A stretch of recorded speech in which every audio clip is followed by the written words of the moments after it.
What's up, everyone? I think I'm live everywhere. Nice to see you. Enjoying this Tuesday.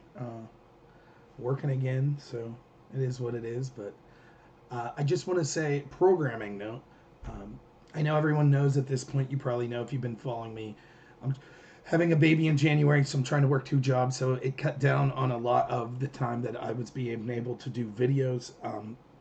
I've been trying for everyone to do a lot of videos here the past week and a half, 2 weeks. So hopefully everyone appreciates that. But I do want to let you know that I am taking vacation. What's up, Jeff? I am taking vacation next week, and I will not be doing much content then. I might do something sporadic and short.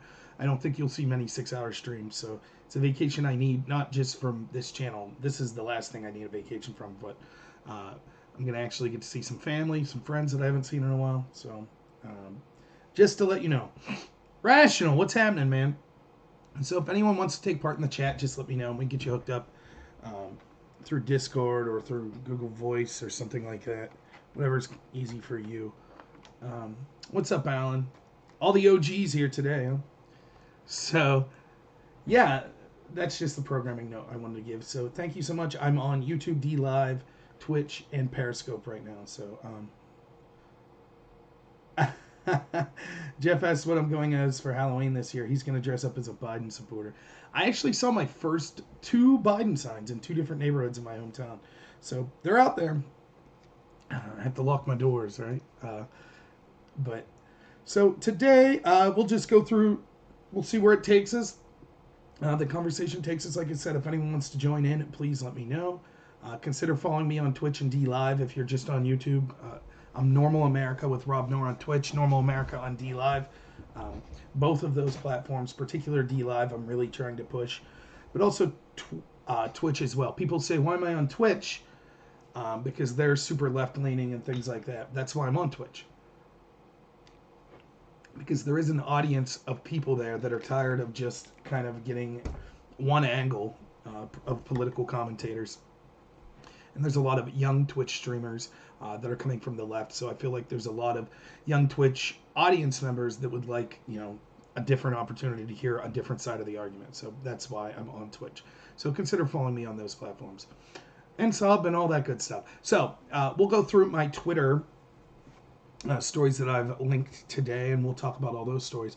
But the first story that I wanted to talk about, which I think is very important, is the Democrats pushing us to civil war. Now, I don't think it'll be a civil war in the same sense as the one we saw previously. But the irony is, as always, the Democrats and the establishment left are doing exactly what they criticize others of. So if you remember at this time in 2016 in the election, it was at this time and slightly before it when the Democrats and the media started pushing this story. Oh, inevitably when Trump loses, because he's going to lose like 99-1, when he loses, he'll refuse to accept the results of the election. And that would be very dangerous. Now, the truth is there are dangers to one of the major political candidates refusing to accept the outcome of the election. We could say the same thing in Bush v. Gore, though. Now, it didn't spill over into actual violence and things like that. However, as always, there is some truth in what the media says and what the Democrats say. And the reality is they tell you the truth, and then they just completely distort it 180 degrees. So let me give you an example. When you listen to like the White House Correspondents' Dinner and you hear the media that are giving themselves awards, Pulitzer Prizes, and things like that, they're often waxing very poetic and talking about media people of the past when they say, oh, the importance of the media, the fourth estate, a country can't survive without a dedicated media that's holding truth to power. And they're actually right about that. That's the irony. It's just they're not the media. It would be like a father telling you about the importance, like some guy says, I have 6 kids, and let me tell you the importance of, a strong father that's really helping their kids out in a 2-parent household. And you listen to him, you're like, yeah, that all sounds good. And then he's like, by the way, I haven't seen my kids in 20 years. I'm a deadbeat dad. So all they're doing is giving you the argument for why they're so terrible. That's what the media does. They're right. An independent press would be important. We don't have one. The best you got's people like me and other independent content creators, even on the left. But certainly the mainstream media is a joke. They're just propagandists at this point. They don't hold truth to power. They bury the truth for the powerful. That's the job of the media. That's what they're about. Now, this is the same thing we see with the idea of not accepting election results. They moaned and moaned about how Trump wouldn't accept the results, and they haven't accepted them for 4 years. And now they're taking the gaslighting to entire new levels. Now, I warned people, even way back before COVID and all that stuff. I said I was talking to a bunch of Trump people in real life. I was talking to fans online, and they were all saying Trump's going to win in a landslide. It'll be, 48 states, he's going to win the Electoral College, blah, blah, blah. And I said, maybe. But never underestimate the corruption that you see coming from the Democratic Party and the establishment. Ever. And now we see what they've done with COVID, where we'll get to that story too, how they're hypocritical, how they endorse lockdowns, but only apply them for political enemies. They allow their political allies to violate the orders of the lockdowns. They're intentionally putting elderly people in positions to get COVID, and then pointing to the death, saying, see, we have to lock down. So they've been the most restrictive on healthy people that really aren't at risk. And they forced the actual people that are at risk to get COVID, all in an attempt to destroy the middle class, to destroy the working class. And remember, this sort of stuff doesn't matter to me, but maybe it matters to you. Remember, blacks have been disproportionately affected by COVID. That's the Democrats. That's what they wanted. The majority, or not the disproportional number of people in nursing homes that died from COVID have been African Americans. That's what that's what Cuomo wanted. That's what Governor Wolf wanted. That's what Whitmer wanted. That's why they forced COVID patients into nursing homes. That's what they did. It's beyond dispute. We could see their documents of their planning that did this. I talked about this the other day.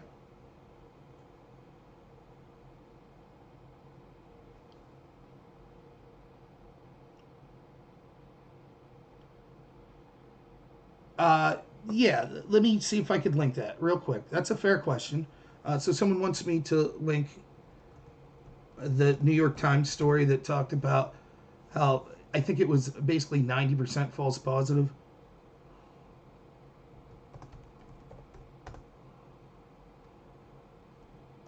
Let's see if I can find it for you real quick. The problem is it's the New York Times. I'll link it, but it's going to ask you to sub, and it won't let me. Maybe not. Here's the link. Oh, it's going to be a pain, isn't it? Is it going to work? 1 second. And again, I recommend following a guy by the name of Phil Kerpen, Kerpen. He's someone I knew from the debate community. He's been the best reporter in the country, I think, on COVID. There's the story. That's the New York Times. That's not some right-wing rag, as the left would have you believe. That's the New York Times. The 6% number I talked about yesterday, that is not, you have to be careful about that. That 6% number is not as people are mentioning. So people that are saying, oh, the 6% proves there was only 9,000 COVID deaths, that's not true. That's just ones that didn't have a comorbidity listed. Like, for example, I'm overweight. That's a comorbidity. So if I died of COVID, it was COVID that killed me. So to say, oh, there was another cause, it wasn't just COVID. Yes, I was more at risk because of a comorbidity, but chances are I wasn't going to die without COVID. So we have to be careful about that. Now, as I went through an actual author that talked about this, and I talked about how they estimate that the number's been inflated by 3 times. So we probably had around $47,000 people that have died as a result of COVID. But according to that same author, he estimates that 48,000 people have died as a result of the lockdowns. So people that had on their death certificate that they died of heart disease. And you could look this up, right? Which I did this the other day, a couple weeks ago. You could find the excess deaths that have occurred from causes other than COVID, such as Alzheimer's, heart disease, stroke, cancer, and other things like that. These are deaths that we are seeing even in those illnesses that are exaggerated compared to normal years. Plus, there's been suicides. There's been people that have died from malnutrition. There have been people that have died through substance abuse. And we can see that those numbers have increased as well. So the lockdowns, according to this person, actually caused more deaths. If we're looking at about 48,000 people that died of COVID, that's about a bad flu season. Did we ever shut down over that? And if the lockdown didn't help, and we're already seeing that the lockdown has killed many people, the question is, has it killed as many people as COVID? Or has it killed more? Regardless, we're just at the beginning of the effects of the lockdown. We'll be feeling these effects for the next decade, the economic fallout that's came as about of it. So if already we're still in the middle of this and we can see how disastrous the lockdown is, imagine what it'll look like 3 years from now when COVID's no longer a concern for anyone, and the lockdown will still be crushing. Even if it's lifted, it will have crushed the economy. Yes, a very small amount of people have died from COVID with underlying problems. But we've known this for a long time, right? For example, more people have died over the age of 85, at least at one point, than under 85. If you're under 60, your chances of dying, unless you have a serious comorbidity, and not just like being obese, is almost nil. It's almost nothing. If you're under 18, it's literally almost nothing, to the point where the regular flu is far more deadly for people of school-age population than COVID. We know this, yet they're shutting down schools. That director of the CDC that the left tells you we have to listen to publicly said we're killing more kids by not opening up schools than COVID would. They only trust the experts when it helps them crush the middle class. That's all they care about. As soon as the experts say, wait, all of a sudden they don't trust them.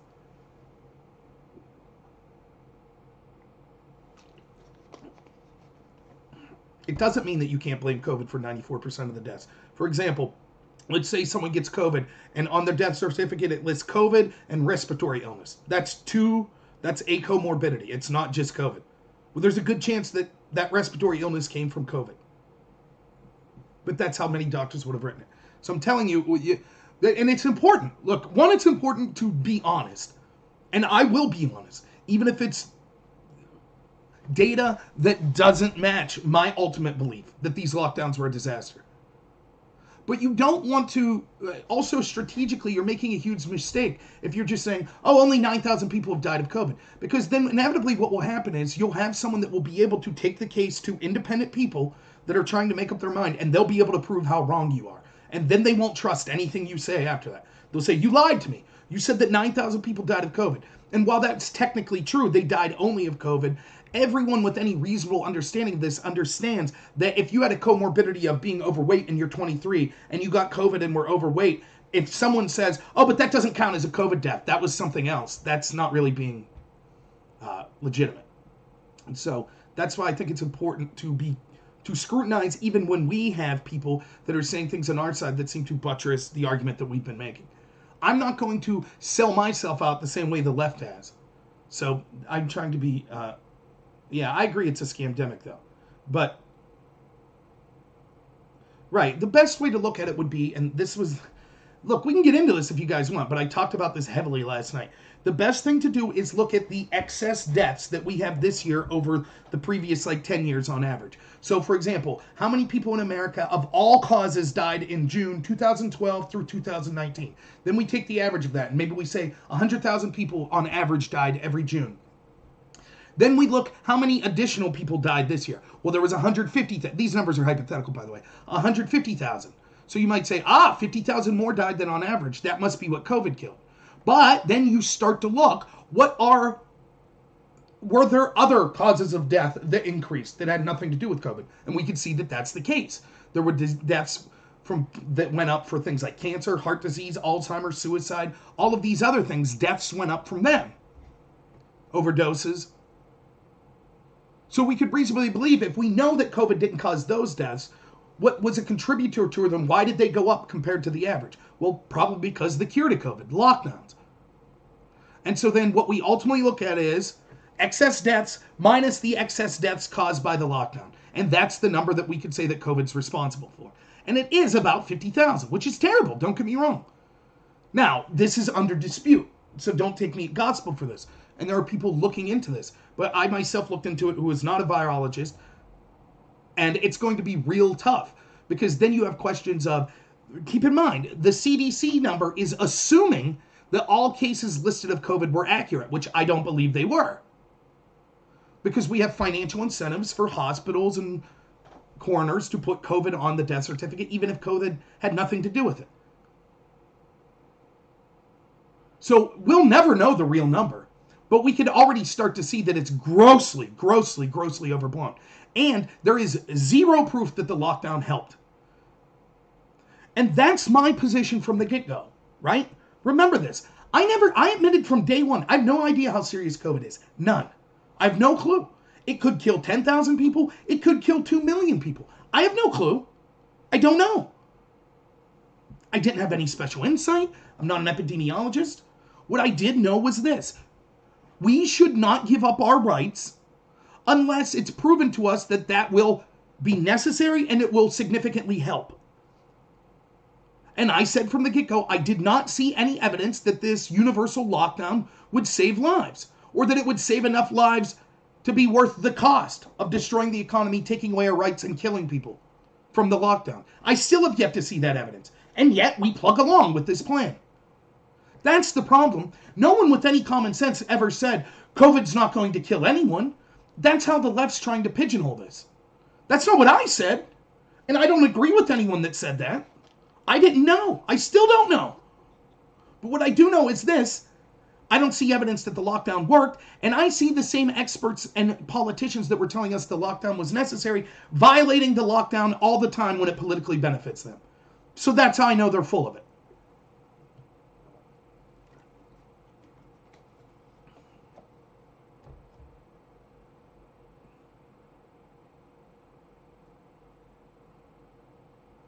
All right. Here's the deal.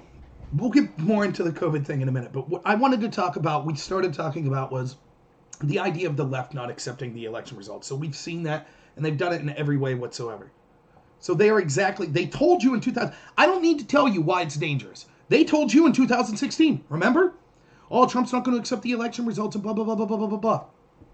So in the past few weeks, here's some of the things we've had happen.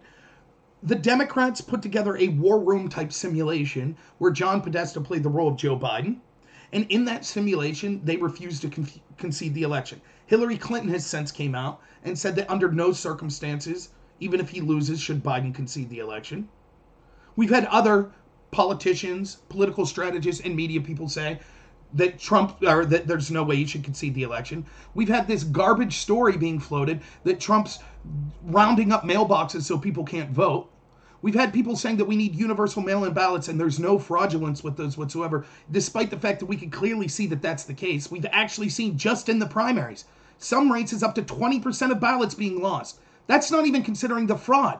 We had an article just the other day where we had someone who claimed to be a Democratic operative who was in the Washington Post. I'll see if I can find the article. I don't know if I saved it.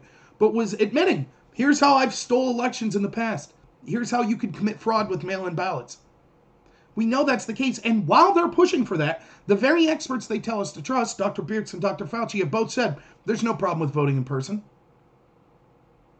They're literally out by the hundreds of thousands protesting police brutality or for Black Lives Matter or burning down cities. But you can't vote? Even if you take fraud out of it, we know that traditionally 5 to 6%, if not more in some places, of mail-in ballots are rejected. So if you're really concerned about everyone's vote counting like the Democrats claim to be, why would you be for universal mail-in? I have no problem with absentee ballots. If people have illnesses or an inability to vote in person, then yes, the next best thing is an absentee ballot. But the preferable thing to make sure your vote's counted and to make sure there's not fraud is for people to be voting in person. It's perfectly safe to do so. I'm sure they'll have hand sanitizer and masks there. It'll all be all right. If you could go out and you could riot by 100,000 people, then you could go out and you could vote. But they don't want that. And so now we come to this story today. Oops, that's just me.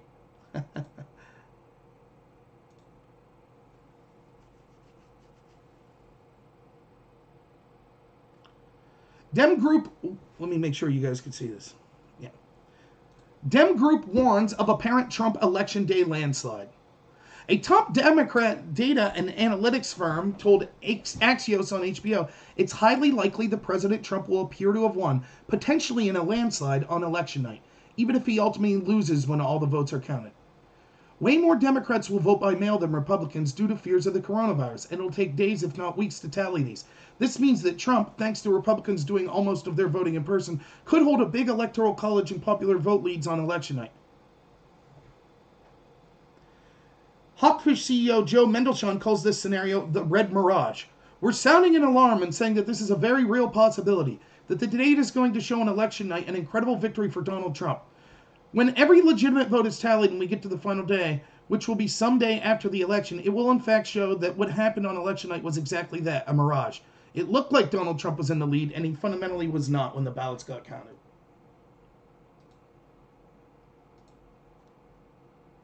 They're going to steal the election. Do you see? They're already gaslighting you. They're already laying the groundwork. They control every institution. They're going to steal the election. I'm telling you. I told you this. I said that when we could prove that Comey and Clapper and Brennan and all of them broke the law, that they should have been charged right then. Because there are millions of people in this country that don't know what to believe. They don't follow things like as much as us that are watching this do. But what they would start to take note of was that if every single leader of the intel community when Trump was running his campaign was found to be engaged in corruption, in lying to Congress, then it would take away their power to be able to continue to engage in this coup. But they didn't arrest them for those things. They didn't. I said it was a huge mistake. I had a bunch of people that follow Q and other things telling me, why are you getting upset, Ron? It's good that Comey's walking free. It's good that Brennan walked free. It's good that McCabe walked free, because we'll get them later for more serious crimes. I said, yeah, unless it's too late. Here we are.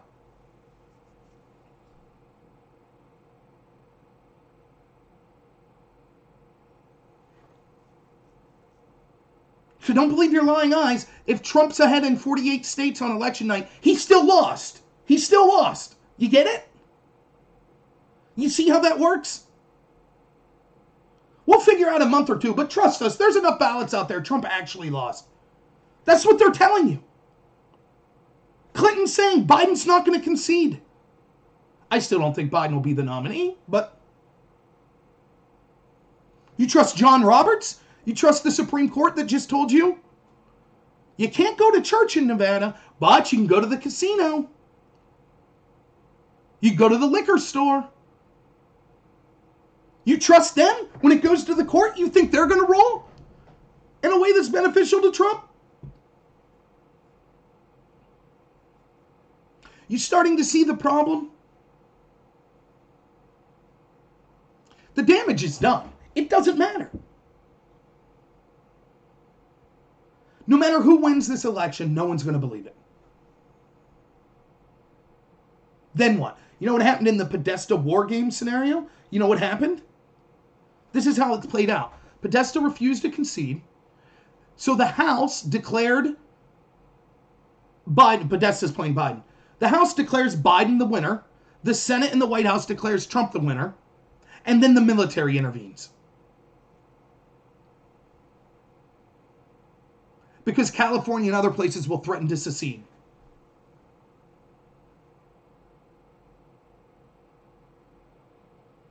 No, Jeff. This is what I'm saying. Let me be quite clear on what this article is saying. Yes, it's saying Trump will win and the Democrats will complain, except it's more than that. It's that then they'll find ballots that show that they won. And then you'll be the one that's accused of complaining. So on election night, they're predicting Trump will win in a landslide. But there's going to be so many ballots out there that haven't been counted that when they actually get, hey, what's up, Freedom Down? When they actually count them weeks later, then Biden will be the winner. It's not just complaining. Even if somehow they weren't able to overturn the election, this will be it for the next 4 years. It won't matter. Half of the country, the Democrats, which they'll still have a lot of supporters no matter what, they're going to say that Trump stole the election, he's illegitimate, and they're going to start investigations and stymieing and do everything they can, and they're going to burn down cities, and they're going to beat Trump supporters, and then when Trump supporters defend themselves, the media will say, see, it's all Trump, he's the evil one, he's inspiring this violence. This cycle will continue unimpeded. It'll get way, way, way worse. Come hook or crook, Trump will not get to be president. If he is president, he won't be able to do anything, and there'll be another virus, or it'll be coronavirus. They'll have riots every day in all these cities. You'll be hunted for being a Trump supporter like the guy in Portland and killed. And you're not allowed to defend yourself. And the police won't defend you. Because he's a stooge of Putin. He stole the election. He's a fascist. He's a Nazi. All of his supporters are committing treason by supporting him. It doesn't even matter who the president is. It doesn't matter. It doesn't matter who wins the House and Senate. If the left controls all of the institutions of power, if they control the culture, they win. And guess what? They control the culture.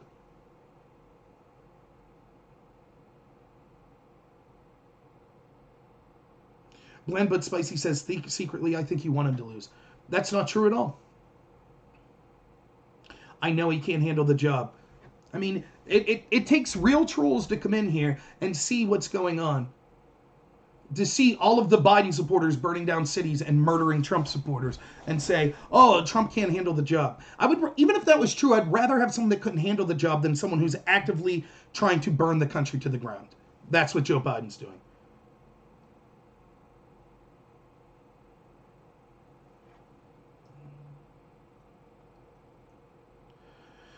Checking.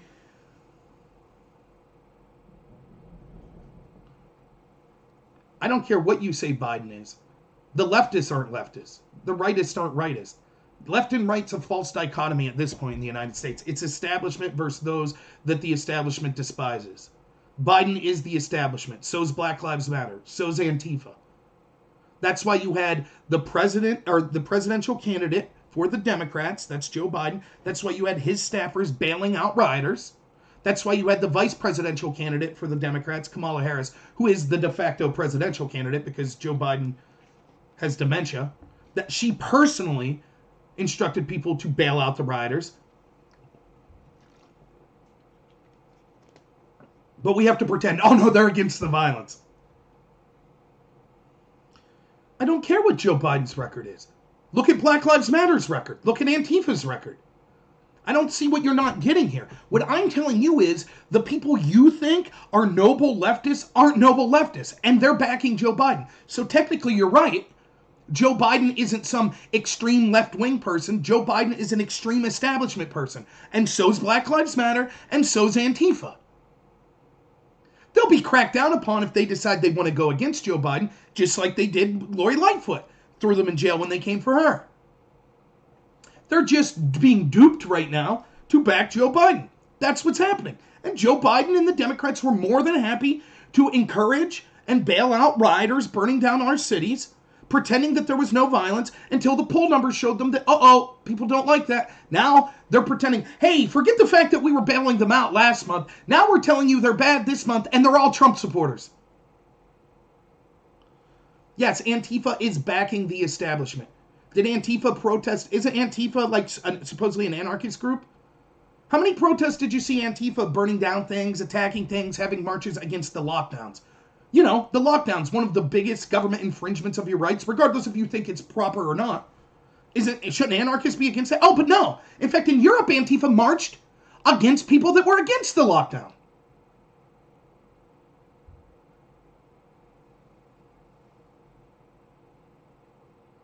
It's not that Antifa's establishment, it's that they're being supported by the establishment, and they're more than happy to accept that support from the establishment. Were they turning down bail money from Joe Biden? From Kamala Harris? Are they marching on Kamala Harris or Joe Biden? Or no, I don't see it. Did they freak out in Chicago when Lori Lightfoot said, you can kind of do whatever you want in the city, but I have a right to protect my home? Did they freak out there? No, they didn't, did they?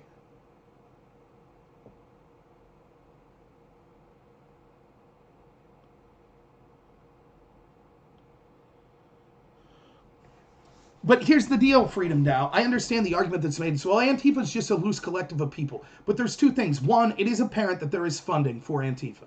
Absolutely apparent. They're crossing state lines. They're doing something to get funding. So there is cohesiveness too. We saw the Project Veritas video where they sent an insider in who was being trained by a group, training them in black box scenario. They claim to be an Antifa group. We just have to say, but they're loosely organized. Nonetheless, they are organized. And second, even if they're loosely organized, it doesn't matter. Because the ideology that comes from critical race theory and intersectionality that Antifa has embraced is the prevailing orthodoxy in our academia in this country. So when you radicalize so many students, you don't need a cohesive unit to be controlling them. If you had, In the 1920s, if you had a city in the South that just had 80% racist, they don't need a leader to be harmful and to control the system in that town, because they all have the same beliefs, even if they aren't collectively endorsed by a leader. That's what Antifa is.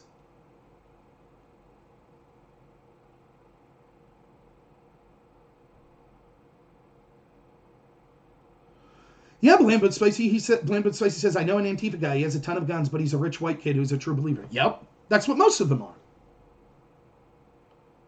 That's why, how can you explain after 4 years of constantly saying Trump and all of his supporters are racist, do recent polls show Trump's support from black Americans doubling?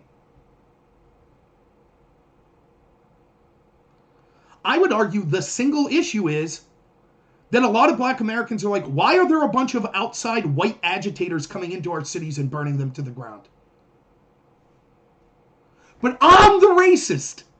You see, if you don't agree with Antifa and Black Lives Matter, you're a racist. So, you have to agree that a bunch of white privileged kids going into the inner city and burning them down is actually helping black people. If you're against that, then you're a racist. That's what we have to believe. And it turns out a lot of black people on the street are like, this is nonsense. They might not even like Trump. They might hate the Republican Party. But the very first thing that you're concerned with when voting for a government is, are they going to keep you safe? And when you see one party and you're like, then you're like, yeah, we're concerned about the death of George Floyd. We think there needs to be all sorts of police overhauls. But why are you burning down our city? Why are you attacking black business owners? Why are you attacking immigrant business owners? What the hell's going on here? And so you're like, well, the Democrat, I vote Democrat. They'll have my back. And your Democratic mayor's like, it's all peaceful. It's the summer of love. What? And your Democratic governor's like, yeah, everything's good. What riots? What riots? What are you talking about? They're burning down our cities. And then you look at Kamala Harris and Joe Biden, they say, this is all peaceful. It's all great. And then all of a sudden, when the polling goes the opposite way, now they're like, oh, yeah, the riots are bad, the riots are bad. It's all Trump people.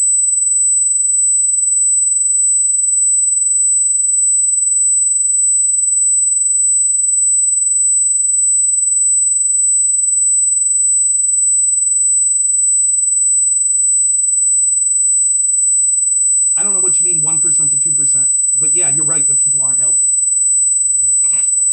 And it all stems from critical race theory. It's Marxism. The globalists are more than happy to endorse Marxism. See, and people laughed at me. They said I was full of it. I told you from the get-go. Why was there tension between AOC and Nancy Pelosi? Do you really think that Nancy Pelosi disagrees with the goals of AOC? She doesn't, by and large. She's just mad that AOC's letting the cat out of the bag. See, the Democrats were pretending to be moderate. That's what they were doing. They didn't want you to know how extreme they were. AOC, who's a terrible person, but at least she's honest about what she wants. Now, she's a hypocrite. She won't use public transportation like the subway.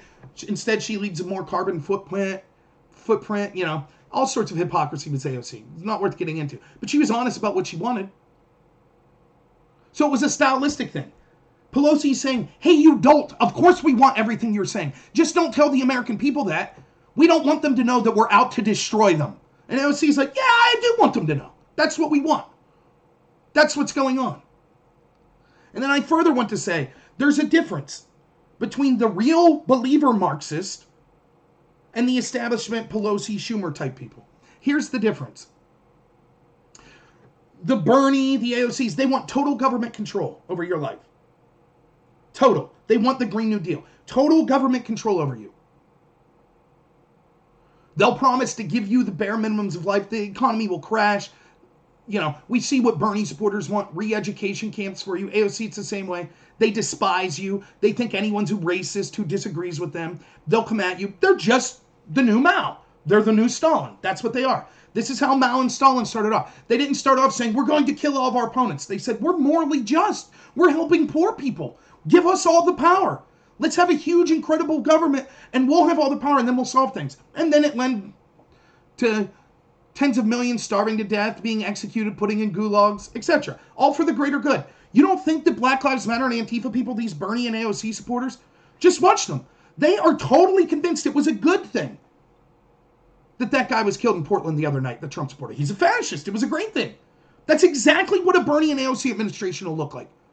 Maybe not from them, but the people that are underneath them and that will eventually be the reins of power, that's how they'll feel. And they truly believe that anyone that has more than them is evil. So Bernie and AOC truly would tax the rich out of existence. And they define rich as anyone with $1 more than them. Not Bernie. Bernie's wealth, his millions is okay. It's anyone with just $1 more than Bernie that's immoral. That's AOC and Bernie. That's the Marxist. Now, the establishment Democrats, they agree with every single platform of that. Every single one. They want massive government control. They want you to be totally reliant on them and not independent. They'll go after anyone as a racist or as an evil person that dares to challenge them. They agree with all that. It's just one little difference. Just a little difference. They're doing it for their corporate overlords. That's it. That's the only difference. Basically, Bernie Sanders is serious that he would go after Jeff Bezos, and Joe Biden isn't. That's it. Other than that, everything's the same. So do you want Bernie Sanders and AOC and Antifa and a bunch of college kids controlling the country and determining who gets the chopping block? Or do you want it to be Jeff Bezos and Zuckerberg? That's it. That's your choice. Vote Democrat. That's the only difference between them. And Black Lives Matter and Antifa are so stupid because you're going to lose. They're going to send you out there, weaponize you to attack conservatives, to attack independent thinkers. They'll gaslight people. Oh, they're all Nazis. Oh, it's okay to use violence against Nazis. Violence? What violence? We don't see any violence. Oh, a Trump supporter got murdered. That's Trump's fault. As soon as they get power, they're going to crack down on you, Antifa. They're going to crack down on you, Black Lives Matter. That's exactly what they're going to do. Do you really think the same people that have been controlling the racist establishment for 50 years are all of a sudden backing the anti-racists because they don't believe in it? Please. Let's see how it looks if Joe Biden wins, or whoever the Democrat will eventually be. And we have a bunch of people chanting in the streets of D.C., trying to break into the White House, chanting that they're going to burn the mother effer down and execute Trump. Let's see how long that lasts. Right?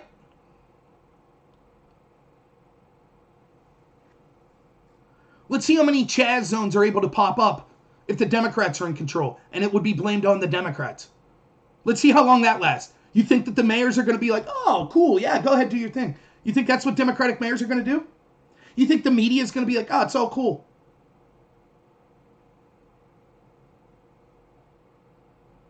We all know it to be true. All you got to do is put the shoe on the other foot. Barack Obama's president in 2013. A bunch of Tea Party people decide they're going to burn down cities for 90 days. They're going to secede, take over city blocks and secede. Their people are out there shooting and executing political opposition. How long do you think that would last? How long do you think the media would be like, well, this is Obama's fault. It's Obama's America. So, yeah, you should vote Republican. Look at how bad things are getting under Obama. A bunch of people that hate Obama supporters killing Obama supporters. Well, it's Obama's fault. You think that's what would happen? You think the media would be like, well, it's not real violence. Look, today, we took a picture. Did you see all the media people today? Here's a picture of Portland. I had breakfast in Portland today. There's no riots. Don't believe what you've seen for the past 90 days.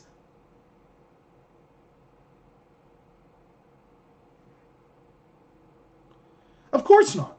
And that's the sick... I said this well before I heard anyone else say this. Now you see other people picking up on it. But I said, Biden, this is the Democrats' offer. We will crush your country. We will arbitrarily lock it down and allow our political people that agree with us politically to not have to follow the lockdowns. We'll intentionally kill people with COVID. Right? Which is what they did. That's what the Democratic mayors did. We'll act like the rioting isn't happening. We'll gaslight that when Trump supporters die, it's Trump's fault when they're murdered. We'll do all this crap. Unless you vote for us. And if you don't, it's going to get worse. The coup against Trump will get worse. The violence against average people will get worse. The media, academia, the entertainment industry, Silicon Valley, Washington, the corporations, they're all going to crush America even worse until you give us the power. It's just the mob. That's all they are. They're the mob. That's it. But Spicy says, yeah, those bastards need to be put in check. Honestly, I'm not afraid to speak my mind. Most people won't speak up. My group is doing a collab stream for the first time with online leftists. I would like to do a stream with me someday. I think you're a smart, good guy. Thank you. And you think we're coming to different conclusions. Maybe. That's fine. I would be more than happy to work with you. And again, look at it this way. I'm not claiming to be right about everything. But there are some obvious truths that we need to talk about. And I'm not censoring anyone. There are very few people that I don't... If you're just being a blatant troll, cursing and swearing, making anti-Semitic or racist comments, out. Other than that, I talk to anyone. And my channel knows, you've seen the debates I've done with extreme left-wingers, Marxists, Antifa people. I've done debates with all of them and treated them politely. Which side is trying to cancel everyone? Is it us? No. You might disagree with us, but we don't want to ruin you. It's them. Show me a time in history that you've seen a side that's burning books and canceling people and saying there's certain things you can't talk about. And it's having now we have social media, but back in the day it would have been newspapers and stuff that are demanding that newspapers censor a political point of view. Have you seen a side in history that's done those things that wasn't authoritarian? That ending up well? I mean, you might be right, Rational. It could be the collapse of the West and there's nothing we could do. I take no joy in it. I gotta get a water. My mouth's getting dry. Be right back.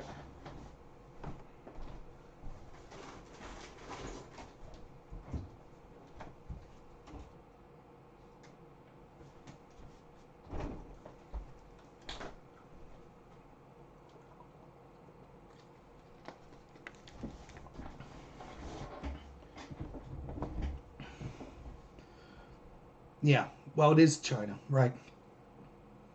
So that's what's happening. So the point is that I want to make on this section was just, even if Trump wins in a landslide, he ain't winning. The coup will continue. They're already laying the groundwork. And when it happens, they'll say, we told you, remember Axios told you months ago that this is what would happen.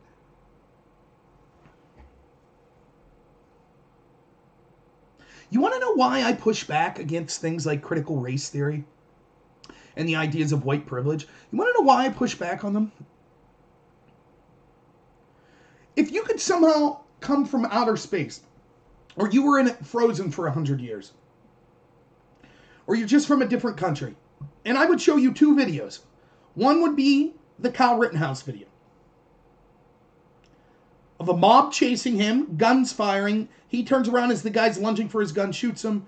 He gets hit in the head with a skateboard. He shoots that guy, and another guy draws a gun on him, and he shoots him. If I showed you that video, and then I showed you the video in Portland where the Antifa guy shot and killed a Trump supporter, saying, we got one over here, pull it out, pat, pat, pat, or pat, two paps. Every single objective person in the world, they might not say, well, I think that one shooting was justified and the other wasn't. But they'll say, that one was worse. The first one, there's at least significant questions as to whether or not that was justified. The second, there's obviously no justification.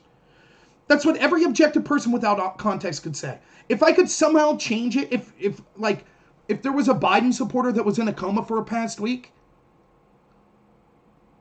and I could somehow, and you didn't know what was going on, in the first video I said, this is Kyle Rittenhouse. He's a big Biden supporter. These are Trump fans chasing him. They'd be like, oh my God, did you see that Trump mob? Did you see those Trumps mobbing? They were racist. They were coming after Rittenhouse just because he was for Black Lives Matter. Did you see what they did to him? Of course, he was fighting for his life. Of course he had the right to shoot them. That's what every single Biden supporter would say. And if I told you the Portland video, here, and we know it, the night that it happened, as soon as it came out, I told you the next day. I was watching on Twitter in real time. Well, a bunch of Black Lives Matter, Antifa, and blue checkmark people were going, oh my God, here we are. A Trump supporter just shot and murdered a black man. How horrible. Did you see this? It's heinous. And then it was the opposite, and they're like, oh, meh.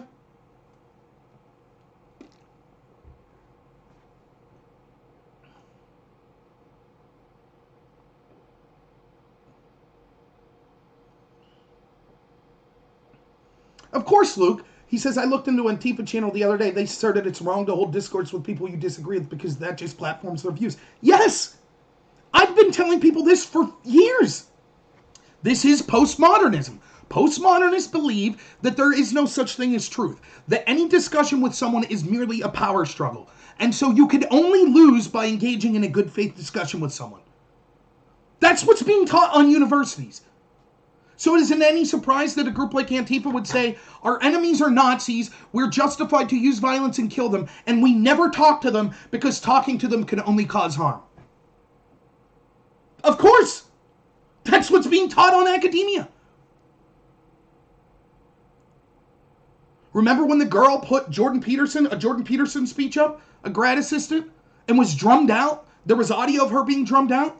Remember when people like Ben Shapiro were considered too right-wing and extreme to speak on campus, so there were riots and mobs to keep people from hearing him? Remember when conservative speakers tried to speak and people like Black Lives Matter rushed the stage and pulled the fire alarm and shouted from bullhorns because they couldn't be heard? Over and over and over. Why do you think people like me were sounding the alarm? Because once you allow that sort of behavior, violence is inevitable. If we can't hold discussion, violence is inevitable. I've been talking about it for 4 years. Longer even. But on this channel since day one when I started. But I have a limited reach. I understand that. I'm not saying maybe I'm just not handsome enough. My production values aren't that good. I get it. I'm not saying that I should have millions of viewers. But what I am saying is there were people out there saying this and no one wanted to listen. Obviously some did.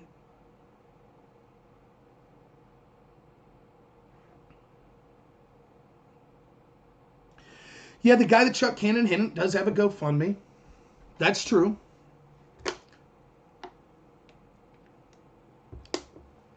Once you believe that this is a racist country, once you believe white privilege, then it's a stone's throw away from saying white people are bad, and then it's a stone's throw away from saying, and it's okay to use violence against them.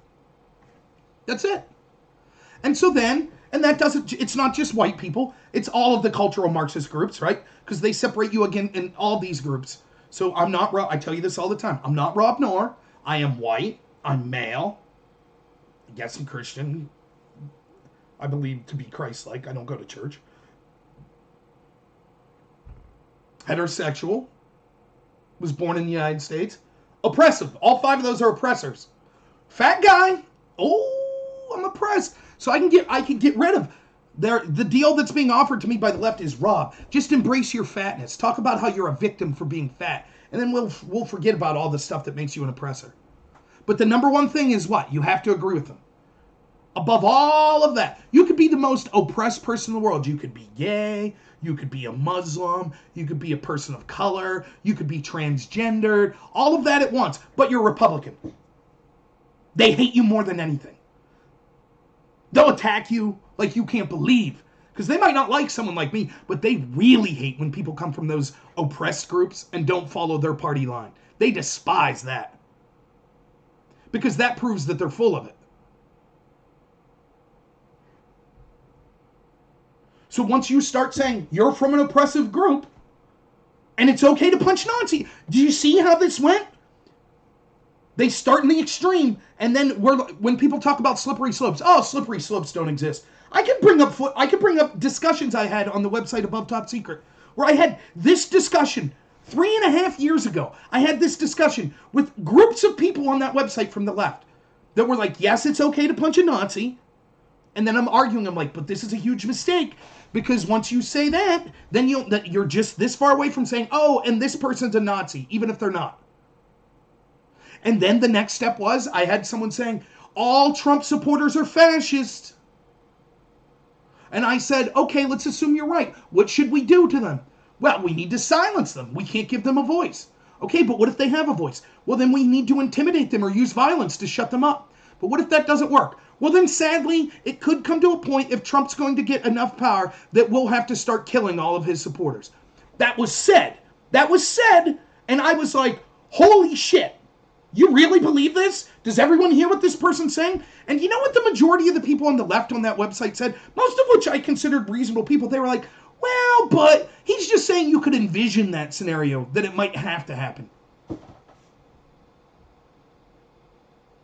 Now, do you see how it started from a place of, I really hate racists, I hate them, and I hate Nazis.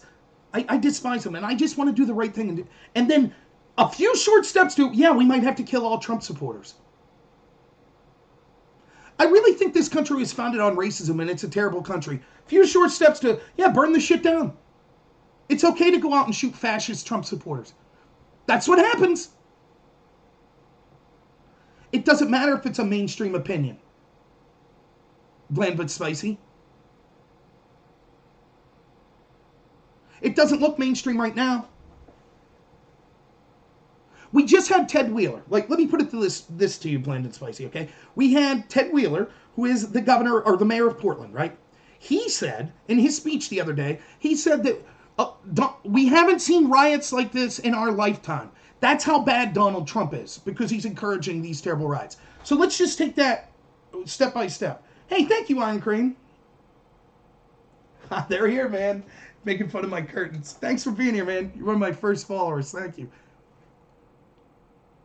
Listen. What Wheeler's blaming Trump, fine. But what that is an admission. These riots are damn bad. And Wheeler knows it. He pretended they weren't, but they know that they're bad. And you know that they're bad, Bland but spicy. And so does a bunch of Trump haters like Michael Tracy that went, Trump-hating journalists that went state to state and was shocked in almost every city he went to at the devastation and destruction that he saw. Talking to mostly people of color and immigrants saying, we don't know what to do, we're losing our communities. That's mainstream, that's okay.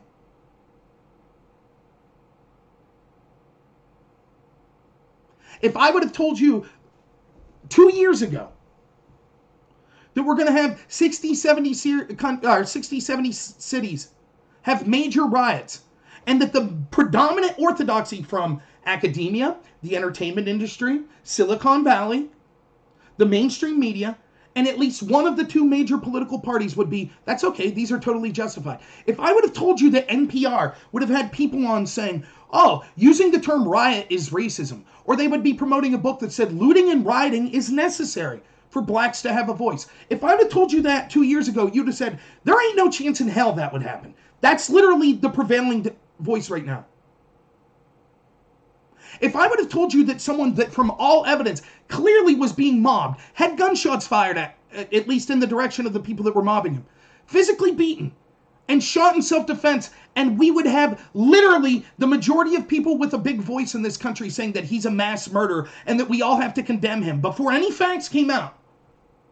Only that video, which if we just accept that video, it's clear this was self-defense. You would have said I was nuts. If I would have told you that we would have pretty good evidence that a person was hunted down by terrorists on the street and murdered just because he endorsed a Republican or Democrat, and that it would basically be a non-story in the majority of academia, Silicon Valley, the entertainment industry, and the mainstream media, and those that did talk about it would blame the political party of the victim, you would say I was nuts. That's exactly what happened. So this argument that it's not a mainstream belief, it's getting there. Support for the riots is mainstream. Condemning the McCloskeys for the cops not showing up, and so they just decided to open carry to try to tell people that broke into their property and were threatening to kill them to leave. That the majority of people in power in this country would say that they were horrible, racist people. If I told you that, you would say, no, that's not the mainstream view. It is.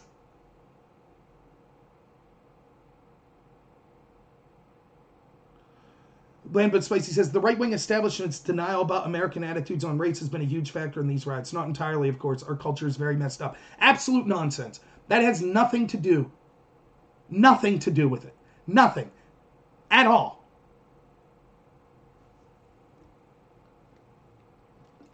This is Eric Holder all over again. This country's too cowardly to have a discussion about race. No, it's not. I'll have it right now. I have it almost every night now, thanks to their race baiting. What they mean is, you have to agree with us how racist this country is. And if you don't, well, then that's kind of the factor in on the riots. That's garbage. That's absolute insanity and garbage. Are there racists in this country? Of course. Are there black racists? Yes. Are there white racists? Yes. Are there Hispanic racists? Yes. Are there Asian racists? Yes. Are there bigots towards people of the other gender? Yes, that includes male bigots. That includes female bigots. Are there people that are bigoted based on sexual orientation? Yes. There are people bigoted against gay people. There are people bigoted against trans people. There are people bigoted against straight people. There are people bigoted against Christians. There are people bigoted against Muslims. There are people bigoted against atheists. And we don't accept those views as part of our mainstream.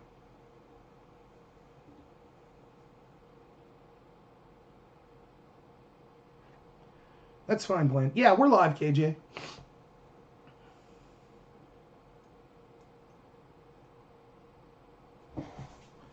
What contributed?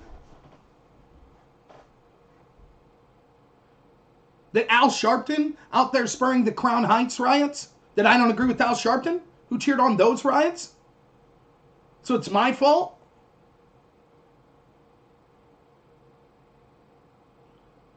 Let's say rural America decides to go into cities and start burning shit down. Is it everyone's fault because they ignored rural America? Is that what you would be saying?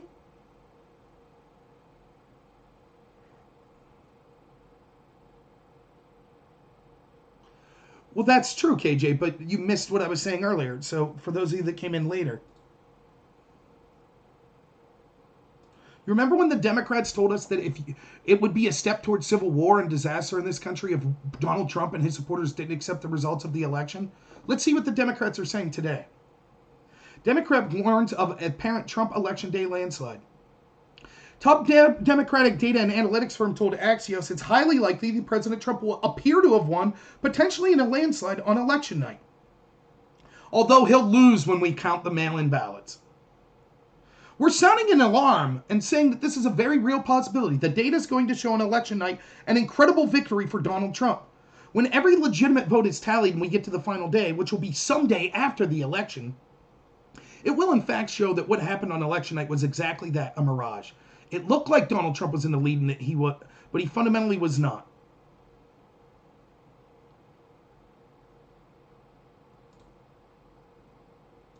Now they know what they're doing.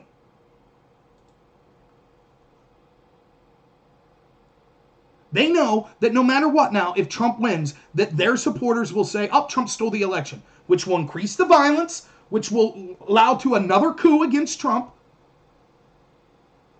That's what they want. Right, Luca, you nail it. Riots don't exist, says Democrats. I mean, of course the riots exist. It's all Trump's fault. It's Trump's America. I mean, what riots? There are no riots. Look, I can talk till I'm blue in the face, and there are people that are good debaters, and they're good at conflating things and things like that. Here's all you need to know. Can we all agree on the right or left that words are cheap? That what you say, if it's not backed up by your actions, don't really mean anything? So if I say, I hate deadbeat fathers, and I'm really against them, but I'm a deadbeat father, it doesn't matter what my words were. My actions are more important. Can we all agree with that? I think we could all agree with that, right? Joe Biden and Kamala Harris claim to now be against riots and stuff. They or their team helped bail out rioters. That's it. End of story. They said the riots weren't occurring. They went through an entire convention, most of which was pre-recorded, and didn't release one statement on the rioters or the violence. Joe Biden's staff personally donated to bail out rioters in Minneapolis. Kamala Harris personally went to Twitter to promote bailing out rioters.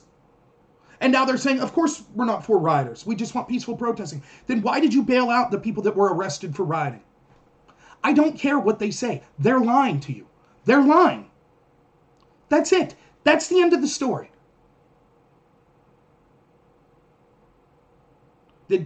I did see some of Tim Vol's video on this, but I actually linked that much earlier. So let's do some other articles I have here tonight. See this picture here? Tariq Nasheed, a big Black Lives Matter person, says, a white Hispanic race soldier shot a black man in the back in Los Angeles and killed him. This is what happened on Hoover's 1 and 9 Bulldown. This is that black and brown coalition. You see how this is working? Now, do you have any details of this story?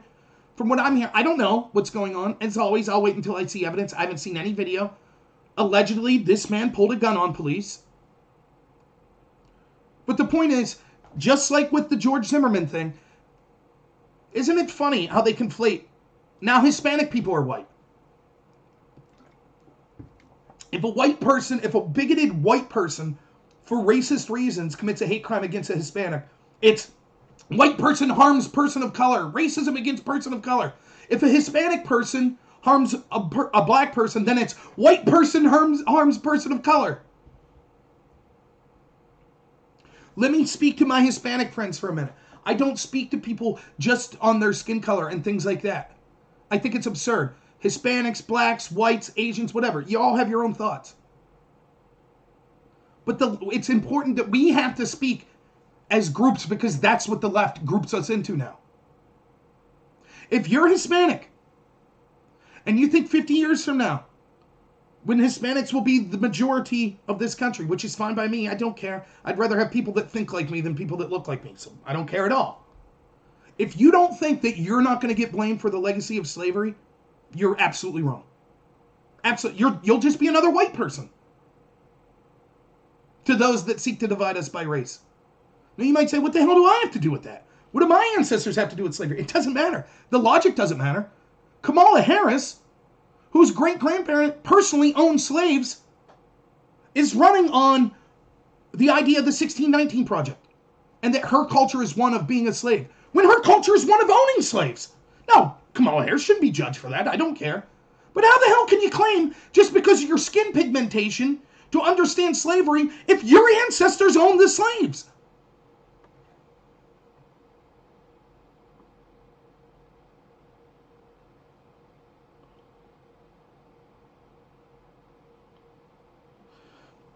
So it's going to happen.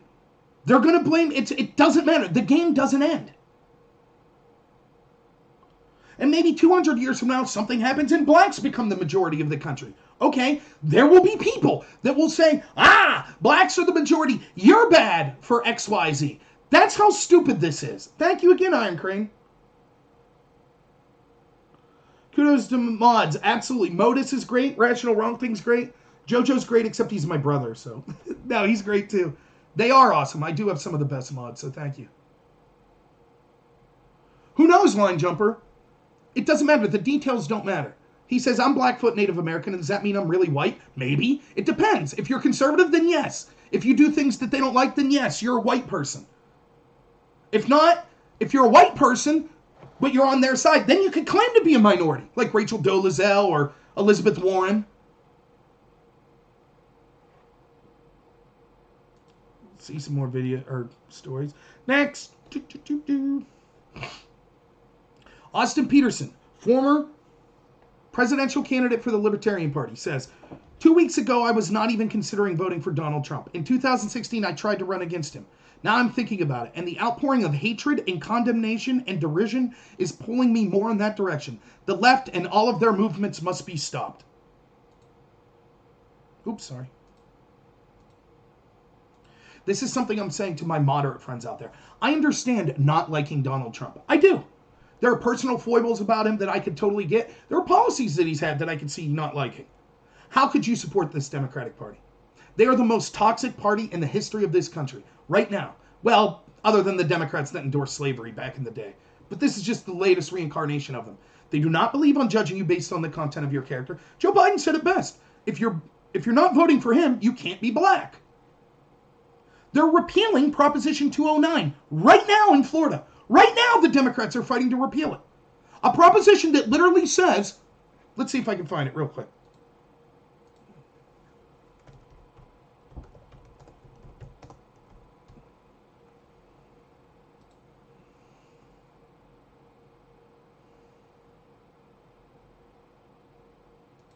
This is what the Democrats are fighting to repeal right now. The state shall not discriminate against or grant preferential treatment to any individual or group on the basis of race, sex, color, ethnicity, or national origin in the operation of public employment, public education, or public contracting. The state shall not discriminate against or grant treatment to any individual group on the basis of race, sex, color, ethnicity, or national origin. Can anyone find anything wrong with that statement? Oops, sorry. Anyone? Is there any reason that, I don't care what your political affiliation is, Democrat, Republican, Green Party, Libertarian, what, constitutionalist, how is this not a statement we can't all get behind? Yes, we shouldn't discriminate or offer preferential treatment based on your race, based on your gender. And the Democrats are overturning it.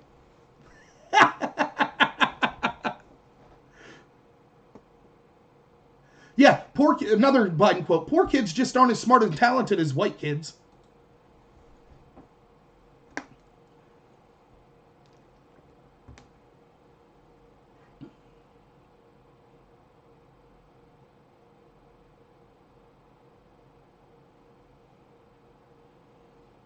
Ecom says, I'm wrong on this issue. I'm attacking the left from the left. Please explain.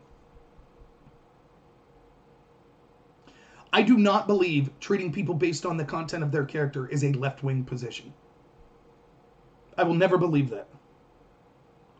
Right, Luca. Yeah, that's just talking about Proposition 209. Yep. Please explain to me why being against the repeal of Proposition 209 means I'm on the left.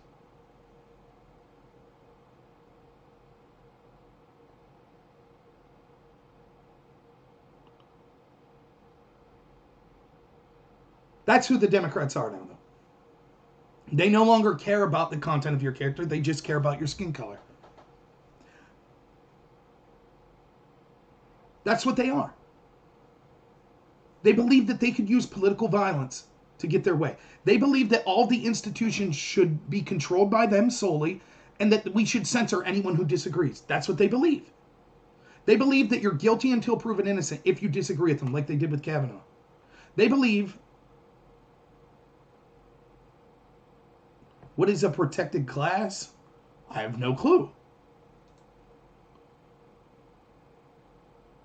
What does that have to do with not wanting the repeal of Proposition 209? We shouldn't discriminate based on sex or race. That has nothing to do with a protected class. I don't know. I don't understand what you're saying, so I got to move on. I can't wait all day.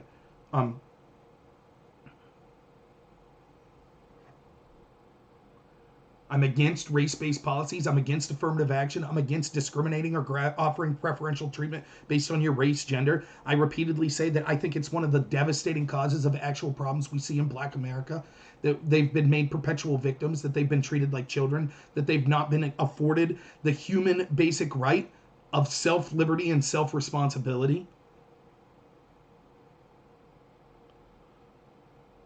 No, civil rights laws don't only protect... I have no idea what you're trying to say. Proposition 209 was put forth by a black person who was furious with affirmative action. So literally the opposite of what you're suggesting. Whites aren't a protected class. I totally agree. And I don't understand what you're saying. You're fundamentally misunderstanding Proposition 209. It said that we're not allowed to discriminate or give preferential treatment based on race. What does that have to do with whether or not whites are a protected class? There are no protected classes if the government's not allowed to discriminate or give preferential treatment based on race, gender, etc. So you're actually advocating the leftist position. The position of, no, we should be allowed to discriminate or we should be allowed to grant preferential treatment based on race. That is the left-wing position. That's what you're advocating. I'm against it. That's the Democrat position.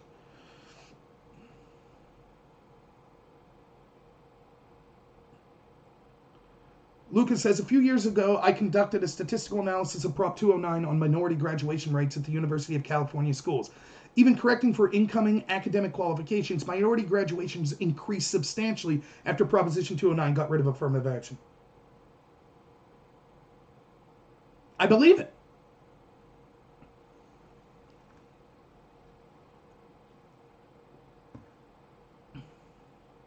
Both white and blacks' graduation rates rose after 96, but blacks rose more. Totally believe it.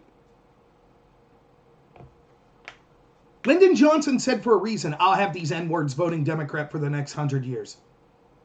The idea, not for everyone, but the idea for a lot is if you treat a group of people like children and you say you need protected, if you do that, the other groups might think that's not fair, that's discriminatory against me. And they're right.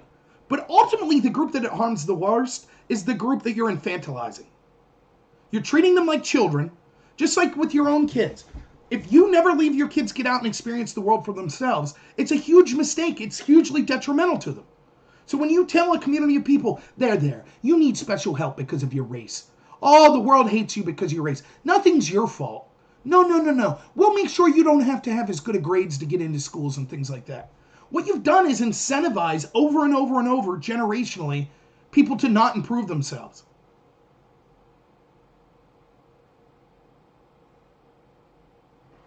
All right, next point. Oops, what happened?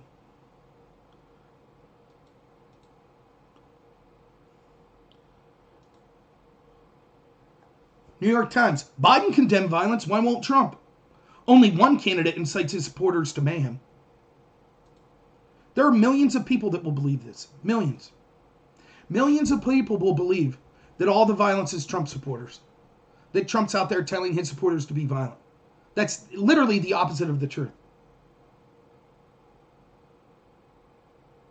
Thanks, Medieval Mike.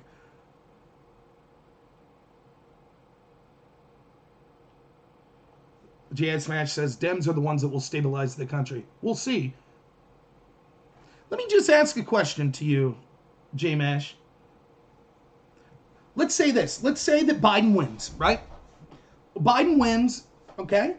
And let's say 6 months later, a bunch of Trump supporters decide that they're going to start firebombing things. You will say that that's Biden's America, right? Am I right? Okay, to all my leftist friends in here, that's what you'll say, right? If Biden wins and a bunch of Trump supporters decide to engage in domestic terrorism and they start killing Biden supporters and they start burning down cities, you'll say, but that's Joe Biden's fault. It's Biden's America, right? That's what you'll all say. Absolutely not, you say. Why not? Biden's in charge. It's his America. He couldn't stabilize it. It's that simple. If hate crimes go through the roof, that's Biden's fault. He couldn't stabilize it, right? Oh! J.Mash says it's a byproduct of division over the past 4 years.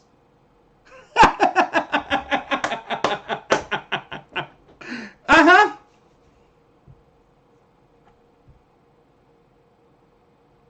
Mm-hmm. And there you have your answer, folks. Violence occurs from Biden supporters while Trump's in office, Trump's fault. Violence occurs when Biden's in office from Trump supporters, it's Trump's fault.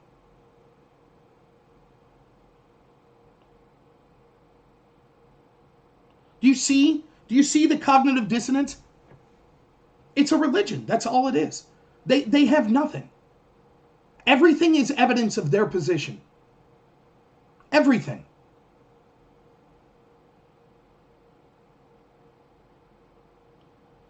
Yes, we know, J.Mash. You say if the Democrats control all three branches, then we can take away Second Amendment right, and then crime will drop. And that's the ultimate goal. We know the group that wants globalism and wants total government control wants it so you can't defend yourself. They want to get rid of the Second Amendment, and then they want so the police are unwilling to defend you. Iron Crane, thank you for the donation again. It says, God bless, stand you, Rub, stay awesome, patriots, loving the Lord and God, Jesus, to Christ. Until we all gather in his eternal halls, let us all admire the cinnamon raisin bagel curtains. Thank you very much. Appreciate it.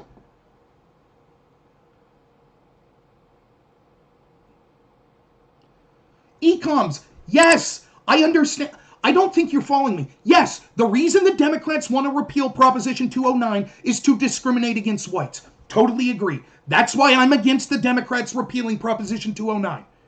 The proposition clearly says you can't discriminate against people based on race. The Democrats no longer care about the content of your character, they care about your race. So they want to repeal it to discriminate against whites. That's why it is not a left-wing position to be against the repeal of Proposition 209. I don't know how to make this clear. Am I confusing to anyone else? I'm sorry to get a little heated. I just don't understand the criticism here. So Ecoms, is your claim that I should be for the Democrats repealing Proposition 209 so that they could discriminate against whites? That's your claim. I don't get it. See, irrational.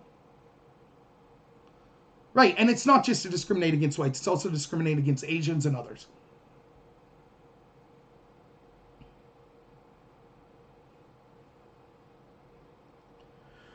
Asian privilege is a thing too. So is black privilege. The insanity from these Democrats is unbelievable. Their supporters can burn down, kill people based on not politically agreeing with them, and it's somehow Trump's fault. That's the argument. Joe Biden could bail out. His staff could bail out people that were engaged in riotings and burning down cities, and it's Trump's fault. Thanks, Blase. I thought I was clear. I think Ecoms is just, I don't know if he's reading into something I'm not saying or what, but when you're like, and all you have to see is just look at the people that talk about this. The people that are talking, J.Mash here, that's talking about privilege, right? Just look where it leads. This is where it leads. J.Mash is like white privilege, Asian privilege. We should repeal Proposition 209. The government should be allowed to discriminate against you based on your race. They should be. Oh, and the Democrats out there killing and burning down cities, that's Trump's fault. But if a Democrat gets elected and Trump supporters burn down cities, that's also Trump's fault. Do you see what happens once you start to embrace this cult? Do you see how it rots your brain and you can make these absurd claims?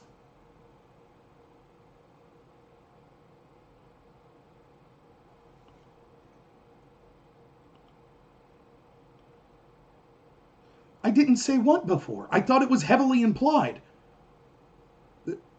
How was that? You said I was wrong. Saying I was wrong implied that I said something that was incorrect. I didn't feel it was necessary that I specifically said, this is discriminate against whites. I said that viewing people and allowing discrimination based on the color of their skin is bad, and the Democrats are for that. That's the main point. I don't have to virtue signal that, oh, and it's only important because it'll discriminate against whites. I don't give a shit who it discriminates against. Discriminating against skin color is terrible. So I wasn't wrong. I was right on the point. Yes, it's clear that the Democrats will use it to discriminate against whites and Asians and probably Jews. That's true. But the fact is, they're repealing a law that says you can't discriminate based on skin color. That's the important part. I agree. There's discrimination. That's, if you watch my show, I talk about it all the time.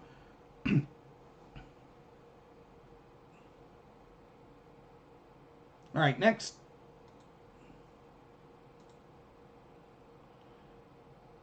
Booker T. Washington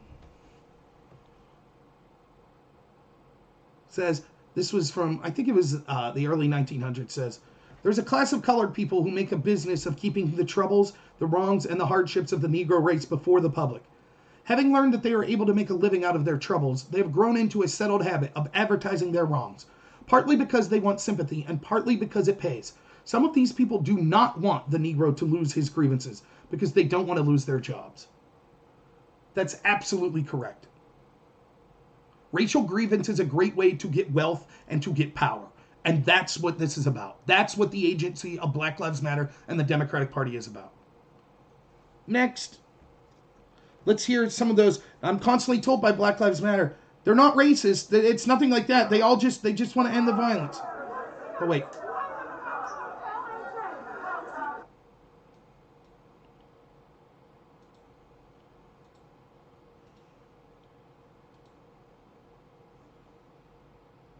Did you screw that up? Oh, yeah, I did. That sounds right.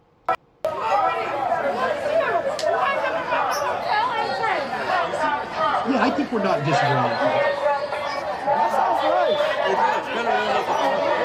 Yeah. What do you think of DCPD suck my dick? What do you think about that? It rolls off nice. I think the thing is, this is Metro P. Suck my dick. That's what it be, right? 아이고 무서워. 여기 아이고 무서워요.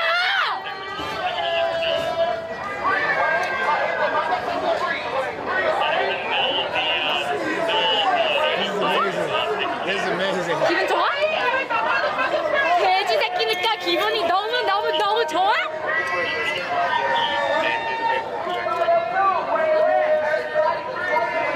아니 대답이 못 들려서 그래요.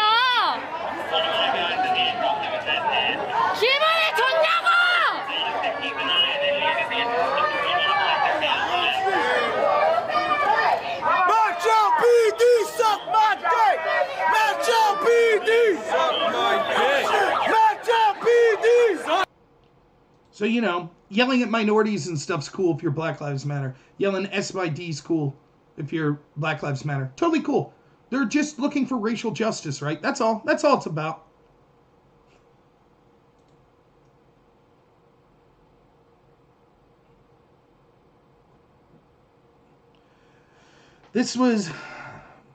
So the DC mayor is now pushing for all this. Remember when Trump said, eventually they'll come after the founding fathers, and everyone said, no, that won't happen. That's what the left said. Here's what DC's putting out today.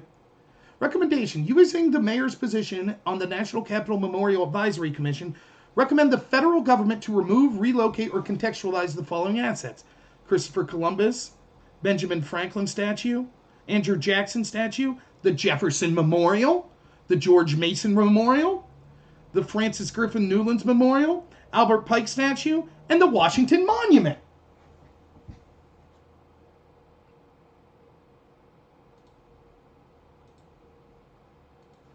Remember, it was just Confederate statues, and we said, wait, once you start doing this, what's to stop them from going after George Washington, Ben Franklin, Thomas Jefferson? And the left said, oh my goodness, that's ridiculous. That would never happen. Now you have to, not Fringe, not some YouTube person, the mayor of DC, saying we need to recontextualize or get rid of these. Jefferson Memorial, Washington Monument.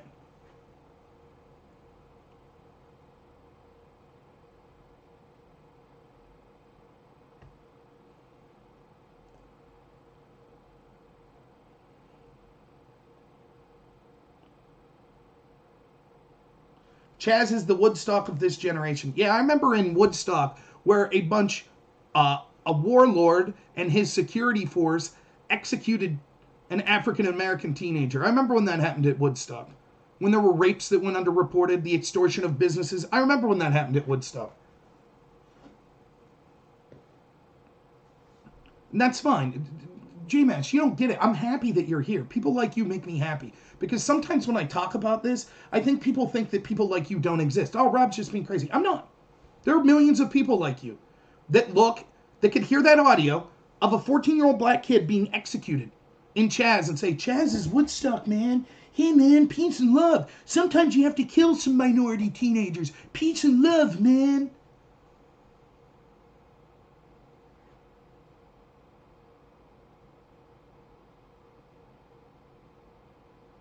He knows, Luca.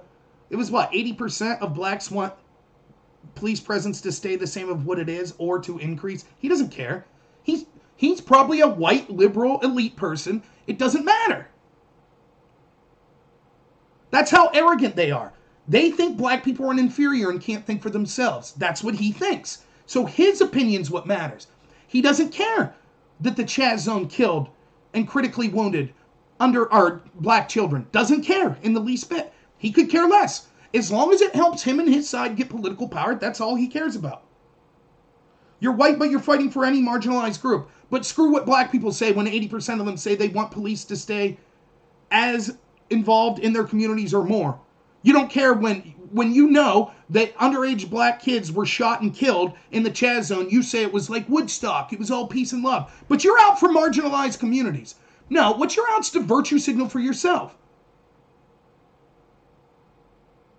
Of course, Luca, that's exactly what these Black Lives Matter and Antifa people are like, the white ones.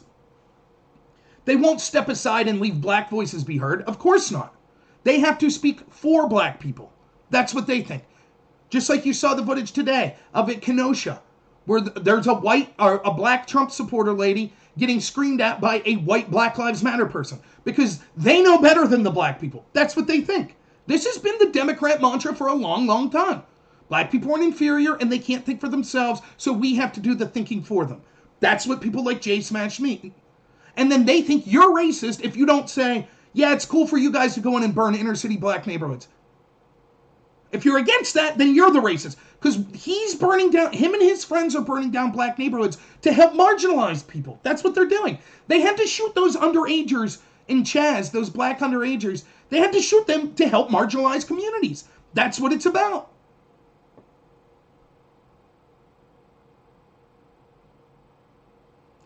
Truly despicable people that think that they're morally virtuous while they treat people as inferiors based on their skin color. Truly despicable.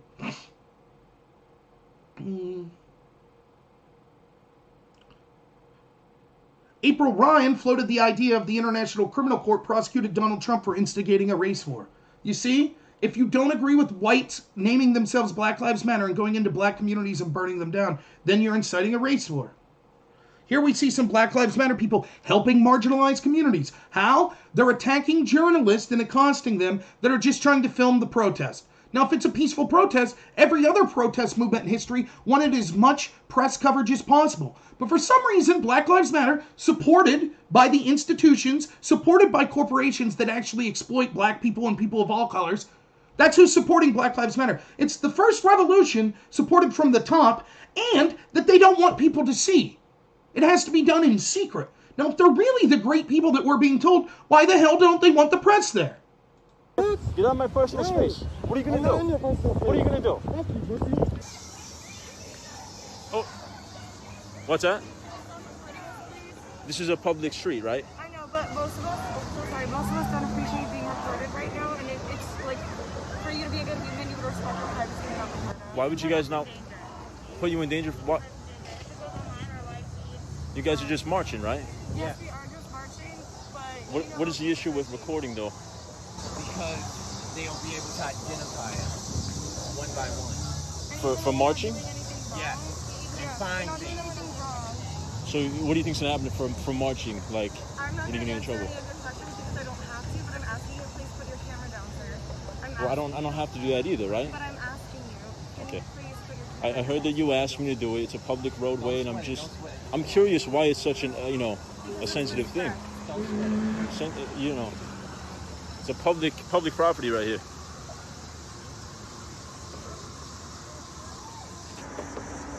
Oh jeez. All right. Let's back it up.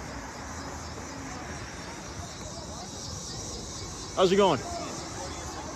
Sorry? Are you guys with anybody, or are you... No, I'm just recording right here. I'm just interested why I wasn't able to record on a public roadway. No, I mean, it's not a public roadway. It's a sensitive situation. There's a lot of feds and... There's feds? You guys don't want to be recorded? Well, I mean, we already are getting recorded. We just want to control our narrative. Yeah. What's happening. Okay. Yeah, I mean, I'm just putting out live footage right now, so I'm not editing anything. I'm not doing anything. I'm just showing like what's happening here. It's live? Yeah, live footage. You gotta take that off. You gotta take that off. All right, You turn it off. you go record them. All right, yeah, no, I've been recording them. I've been recording them. Look. Okay, we want you There to we turn go. it off, though. Come on, you keep turning it. Why do you want me to turn it off? Come on now. You keep turning it. All right, Get the fuck out. I'm leaving. Go. Go. I am. Thanks, buddy.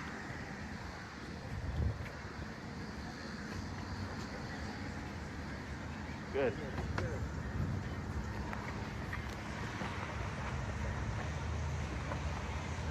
All right, so they didn't want to be recorded, I guess. So no, here, get over there. Oh, go ahead. Run to the count. Run to the count, bitch. Why don't you want to be recorded? Run to the count. Why don't you want to be Run to recorded? the count. Run to the count. Can you get out of my personal space? What are you gonna do? What are you gonna do? Fuck you, pussy. Go get him. What are you gonna do? Get him. I'm recording on public property right here. They don't want to be recorded. Get him. He's harassing us. Get him. I'm not harassing anybody. What the He's fuck? harassing us. We're asking you to please get What are him. you gonna do? I'm recording on public property. What the fuck? All right, let's go. Let's go. Let's go. Let's go now. Let's go. Why don't you guys want to be recorded though? That was a peaceful one, by the way. You see? Why wouldn't they want to be recorded? What is it? Well, because our faces could be shown. And? Do you think that Martin Luther King, do you think the civil rights leaders were like, please don't record us. We don't want our faces shown. Of course not. So why is it that they feel that way? I wonder.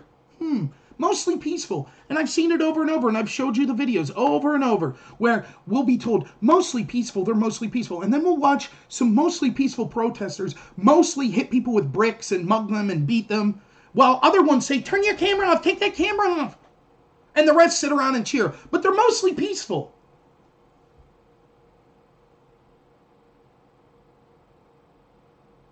That's what's going on. Here, I won't show this, but Democrat mayor of San Jose. Here's them vandalizing his house, screaming at his house. I guess you get what you deserve. I'll skip that. Here's the person that shot the Antifa, mostly peaceful Antifa person, who shot and murdered a Trump supporter the other day. Here he is. Remember that footage we saw when a transgender girl was getting harassed by Black Lives Matter and Antifa? You remember that? And they stole her property, and then a man and his girlfriend stopped in his truck and tried to help him, and they beat him unconscious as he lay there bleeding. Look at this. Look at this photo. There's your murderer. There he is. By the way, he was arrested before these riots for things like gun crimes and things like that. It's cool, though. The institutions like Black Lives Matter and Antifa, so they support the terrorist. So they let him out, so he was free to go murder someone. By the way, he's still not in custody.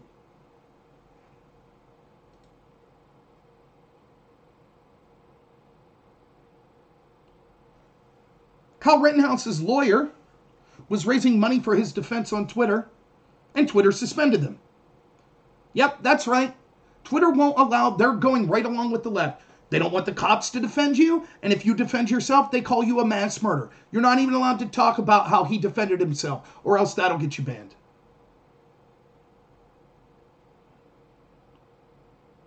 A radical was arrested at an abolished police protest in Waukesha, Wisconsin. Matthew Benta, 23, was filmed fighting an officer and pointing his rifle at him. During the arrest, Benta bit him on the arm.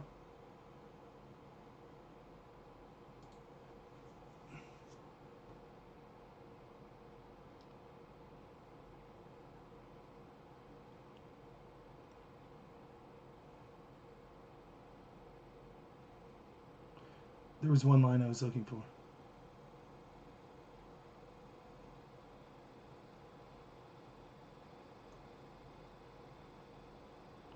No, that's not the article I wanted.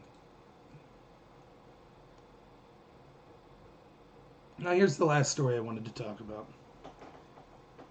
Let's talk about COVID for a second.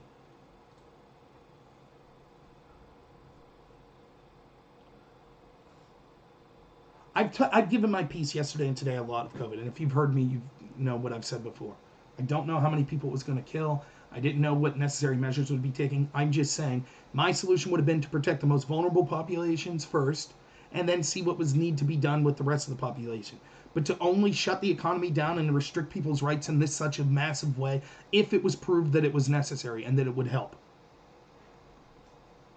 We could talk about my problems with how that clearly wasn't proven then, and it hasn't been proven yet. But another thing that I've talked about is this: the hypocrisy of those telling us we have to trust them. They're experts, or there are moral betters that are talking about you have to wear masks everywhere. You have to follow the social distancing orders. And then time after time after time, they violate their own orders. Like Lori Lightfoot, Chicago mayor, who banned hair salons and then went to a hair salon and said, damn right I went, my hygiene's important to me.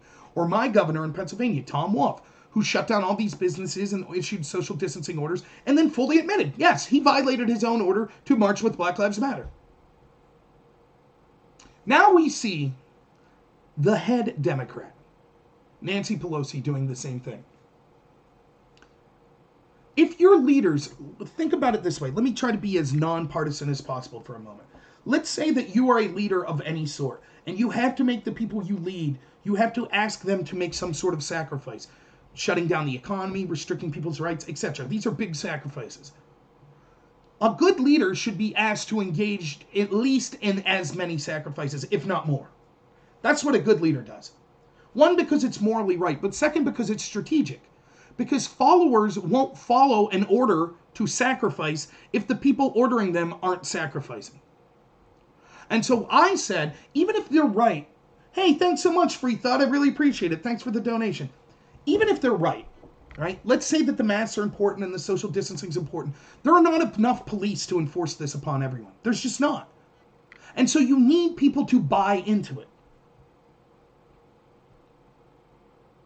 You can't send out, we don't have it, one police officer for every person. So what you do is you say, we need you all to believe this. And the first step that you take is you yourself believe it and act like you believe it. If you don't, if the experts say you can't go to church and you can't go to your mom's funeral and you can't go to weddings and you can't go to work. Now, all of the Marxists that want to riot and protest, that's fine. They could go do that. No problem. That's fine. 100,000 of them could go out there and do that. But you can't have 25 people to go to your mom's funeral. Can you blame the person then for saying, I don't believe this shit? I don't, because I'm one of those people. I'm sorry, I don't believe you. I don't believe you. You're full of it. You're a liar.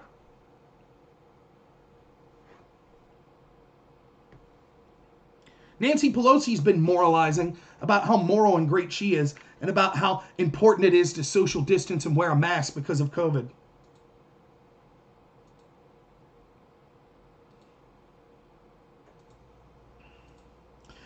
Pelosi used Shutter San Francisco hair salon for blowout. Owner calls it slap in the face.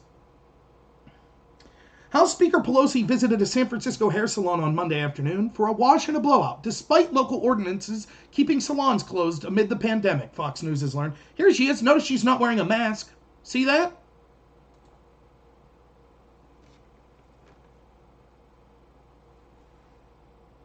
There she is. Looks pretty happy. Wow. The peasants can't go get their hair done, but Nancy Pelosi can. But trust her. She's better than you. Wow. I could read more of the article, but I don't need to. You know what it's going to say.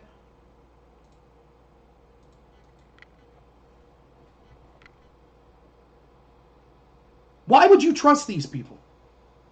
Why would you listen to them?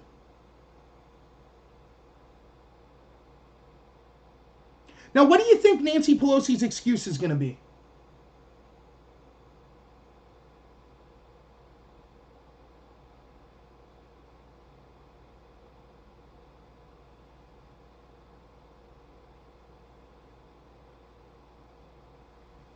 How long do we have to take this slap in the face?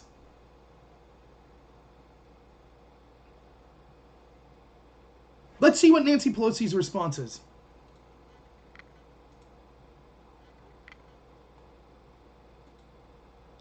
Breaking, Pelosi's office has confirmed the speaker got her haircut indoors in San Francisco, but released a statement claiming she didn't know she did anything wrong.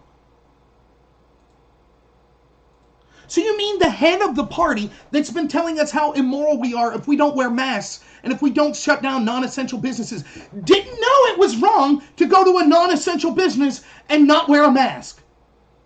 She didn't know. Garbage. It's all political. The whole thing's been political. I'm not saying COVID didn't exist. I'm not saying it didn't kill a lot of people. There is no proof that the lockdowns helped any of it. The lockdowns were purely a political tool designed to cause pain on working class Americans so that this country would be harmed in an attempt to increase the Democrats' case for getting more power. Just like they're supporting riots because they want the normal Americans to be harmed just so they could increase their chances of getting political power. That's what's going on. In every one of these instances, the bargain that the Democrats and Joe Biden are making is this. Nice country you have here. Shame if something would have happened to it. We're going to burn shit down. We're going to crash your economy. We're going to kill your elderly by forcing... At the same time that we're saying, hey, healthy Americans, you have to stay locked down. You have to suffer economically. You can't go see your elderly friends and parents. Sorry. At the same time they locked you down and did that, they were sending your elderly parents into nursing homes with COVID to die. Meanwhile, they're not withholding themselves or their supporters to the same damn orders that they're saying that other people are held to.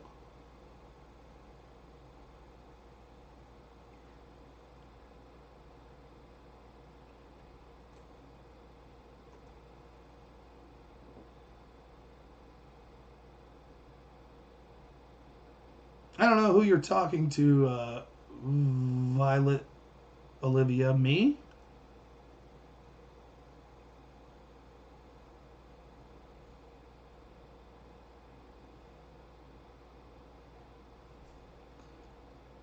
You can deny it. Look, what can you say? Joe Biden's central tenet of his speech, both against the violence and the rioters, which is a lie because his team has supported and bailed out these rioters, but was to repeat that Trump said Nazis were good people hoax. It's a lie. They're going with the lie that Trump said to drink bleach. That's a lie. They just lie. They just blatantly lie. And people believe it. They eat it up. People still, over 50% of Democrats still believe the Fine People hoax. Over 50% still believe that Trump or his team illegally conspired with Russians to influence the 2016 election, when even their person, Mueller, that they assured us was going to nail Trump, said that the exact opposite, that that wasn't true.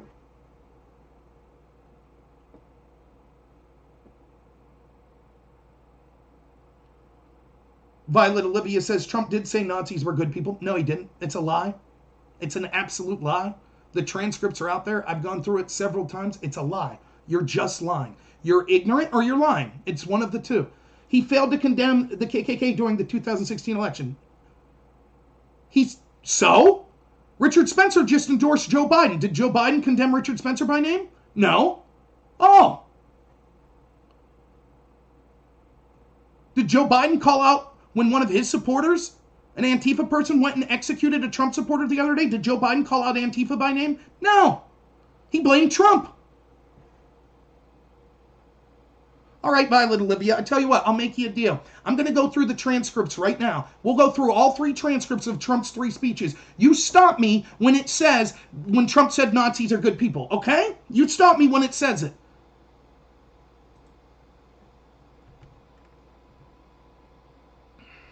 It'll take me a little while to bring it up. I've done this 1,000 times. Pathetic. Absolute pathetic. I don't even know why I give these trolls the benefit of the doubt. So pathetic.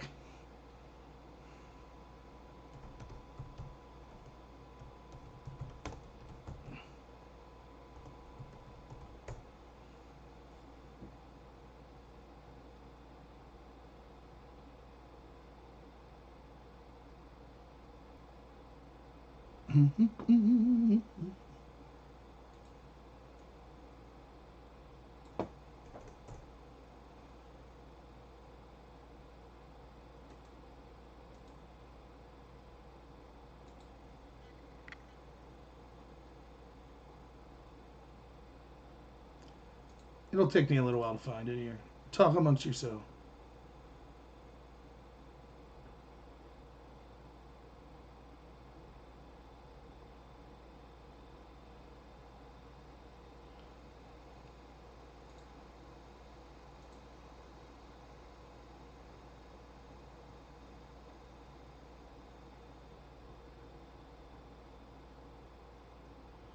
This is not the right.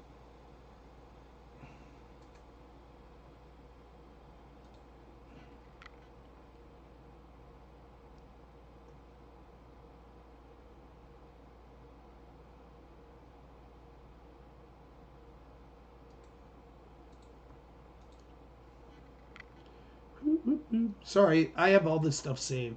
I do all these writing.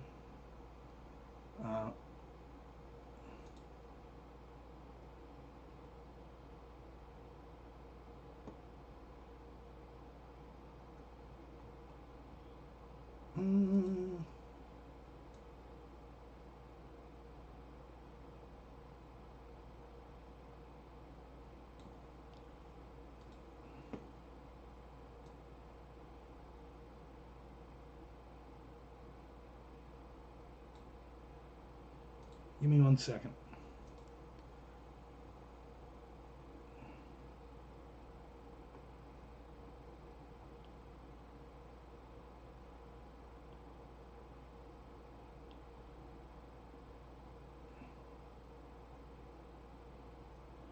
All right, I think I got it.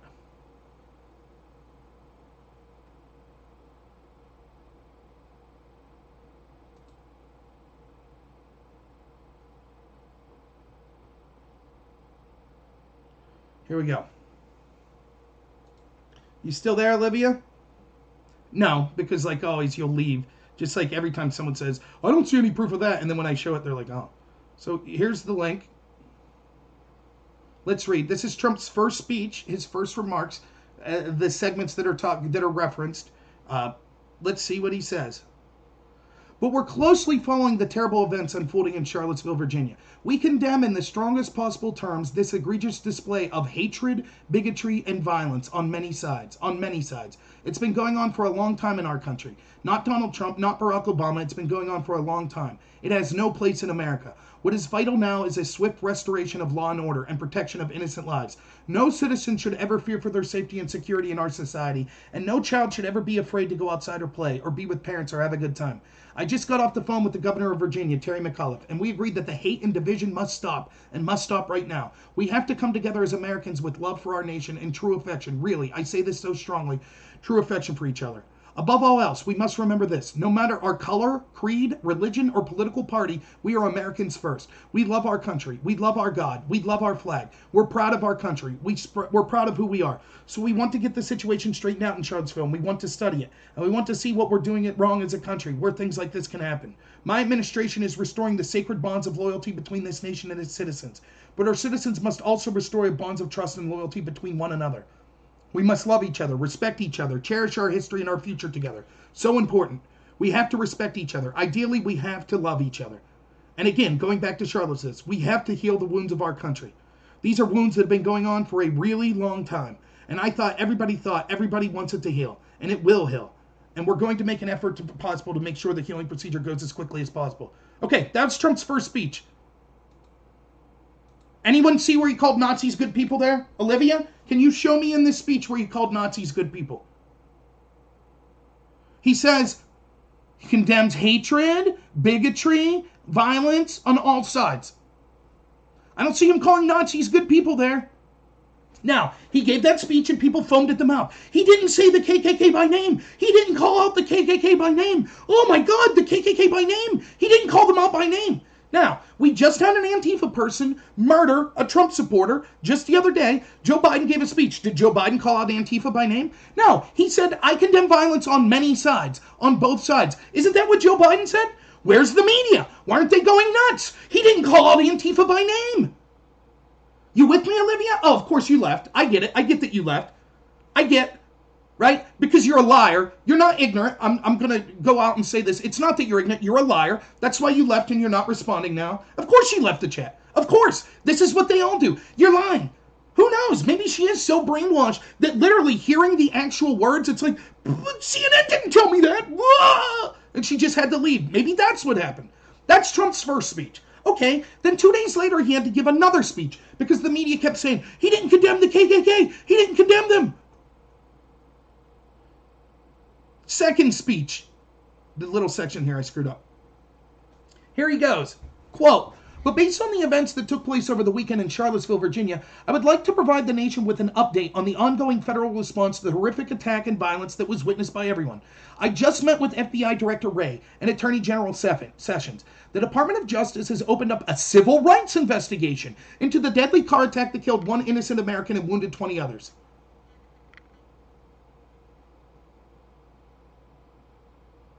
To anyone who acted criminally in this weekend's racist violence, you will be held fully accountable. Justice will be delivered. As I said on Saturday, we condemn, in the strongest possible terms, this egregious display of hatred, bigotry, and violence. It has no place in America. And as I've said many times before, no matter the color of our skin, we all live under the same laws. We salute the same flag. We are all made in the same image of the same Almighty God. We must love each other, show affection for each other, and unite together in condemnation of hatred, bigotry, and violence. We must rediscover the bonds of love and loyalty that bring us together as Americans. Racism is evil, and those that cause violence in its names are criminals and thugs, including the KKK, neo-Nazis, white supremacists, and other hate groups that are repugnant to everything we hold dear as Americans. That's the second speech. That's the second speech he gave. Can anyone, any of the left-wing people here, 2 speeches were through. I hear him specifically saying that the KKK is horrible. I hear them saying neo-Nazis are horrible, and that he condemns them, and that he's opening up a civil rights investigation to prosecute them for this heinous murder. I see that. I saw in his first speech he condemned all hatred, bigotry, and violence and racism, and said we all need to come together, no matter what our color. I saw that. I didn't hear him say Nazis were good people yet. Huh. Where's it at? Where you at, Olivia? Where's the rest of you? Over 50% of Democrats believe he said it. Where is it? Now, can you explain to me why still after this speech the media is still foaming at the mouth? It's almost like they want to paint Trump as a Nazi. That might explain why they lied to this day to where Joe Biden's repeating it. Where's it at? Where are my friends on the left? You're pretty damn quiet now. Where are you? So, Trump gives another speech the next day. And in this speech, he's talking about how good the economy's doing. He takes questions after. I know, as a Democrat that's a fan of Sleepy Joe Biden, you don't know what it's like to have your leader take questions from the media. I get it. It seems weird to you. But the media is antagonistic towards Trump, so when he's trying to talk about the economy, they're just throwing him a bunch of questions about Charlottesville. Why are you a bigot? Why didn't you condemn the KKK sooner? They haven't done that with Biden and Antifa, have they? They haven't done that once. They let Biden get away with basically giving the same cookie-cutter response that Trump gave. I'm against violence on both sides. We need to heal as a country. That's what Biden said. He didn't call out Antifa. Why was the media different with Trump than it was with Joe Biden? I wonder. And so, Trump gives a third speech.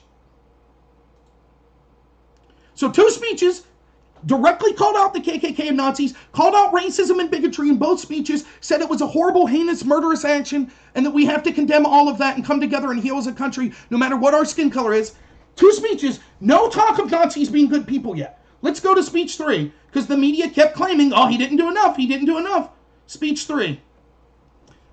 Notice when I'm writing this. This is August 17th, 2017.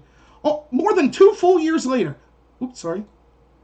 More than 2 full years later, and I'm having the same damn argument with these leftists.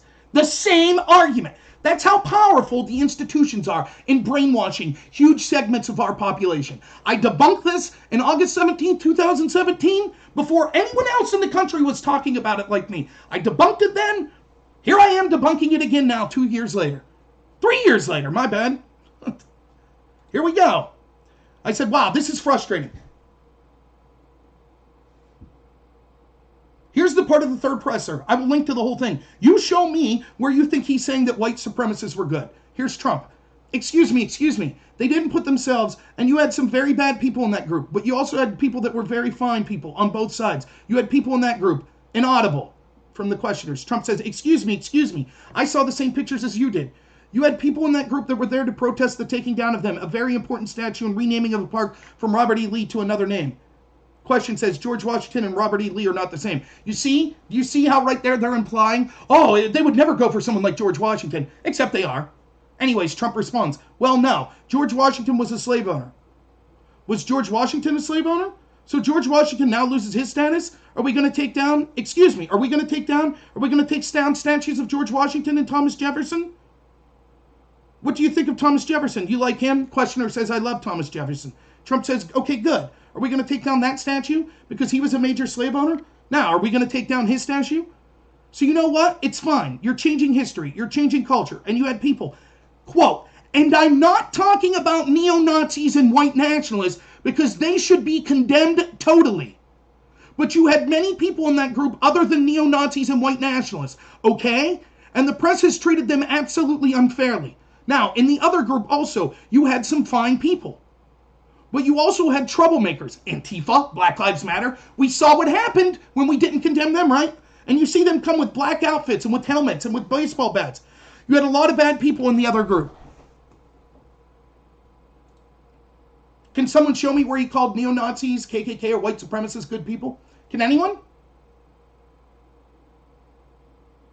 Olivia, did you leave? Leftists, you gone? Just because you say something, Rob, doesn't mean it's true. Here you go. There's the transcripts. Go ahead, go through them. Show me where you called Nazis good people. Now, I know what your next argument will be because you're a liar and you're a propagandist and you're trying to foment racial division in this country and you want the country to burn. That's what you want. I get it. I get that's what many of the people on the left wants. I understand. That's why they have to lie about this. Because you say it's okay to punch a Nazi, and then you tell everyone Trump said Nazis were good people, and then that implies all Trump supporters must be fans of someone who thinks Nazis are good people, so they're fascist, and that's how you lead to 700 people cheering in Portland after they murdered a Trump supporter. That's what happened. And half the country, or half the Democrats are okay with it. Or they at least doesn't think it's that bad, because deep in their heart, they think Trump supporters are Nazis. Because of this shit right here. Because the media lied to you. The Democrats lied to you. Academia lied to you. Silicon Valley lied to you. And the entertainment industry lied to you. And they control the narrative. And so now people are brainwashed into believing this garbage. Just like they were brainwashed into believing the Russian hoax. Just like they were brainwashed into believing Trump said to drink bleach. And so you act like you're intellectually and morally superior to everyone else, when in reality, you're just a radical advocating violence based off propaganda and lies. You're endorsing the very people you claim to hate. You're endorsing an establishment that has killed innocent people all around the world, that has oppressed people of color and people not of color in this country, and caused division and separation and hatred between them. That's who you're endorsing, and you're doing so while endorsing violence in endorsing them. You ought to be ashamed of yourself. And you're so arrogant. When someone provides evidence or refuses to be bullied and stands up to your garbage, you run like the cowards that you are. Or you try to censor them. You're pathetic. Now, the next argument you will make is, okay, he didn't literally say Nazis were good people. Okay, so you admit you're a liar. But it was only Nazis there. If you're a good person, you wouldn't be at a protest with so many Nazis. How is this any different than saying, if you're at a protest where violent people are burning stuff down and beating people, you can't be a peaceful protester? Yet that's the same damn line we hear from the left over and over again. Oh, the majority of the protesters are peaceful. Really? So when I'm at Portland and I see the fights going on every night and the buildings being burnt down and the hatred and violence that's being screamed at people, most of them are good people? I thought you said good people wouldn't be surrounded by people like that. Oh, but it's different when it's leftists. Now, 2 points on this. 3. 1, you already lied. He never called Nazis good people. Second, even if you were right, that there were no good people and they were all Nazis, okay, then Trump misjudged who was there. But he's clearly saying he doesn't support the Nazis and the white supremacists. So at best, that's him being incorrect about who was there, not endorsing Nazis. You want to criticize him for not correctly knowing who was there? Fine. That's not him saying, I support Nazis, or Nazis are good people. You're lying. And number 3, because I was the first and best person that I saw in the country doing this, how about this? How about I go through and make an entire damn thread on the good people that were there, with proof? How about that? Oh, because that's what I did 3 years ago. That's how long this lie is being touted.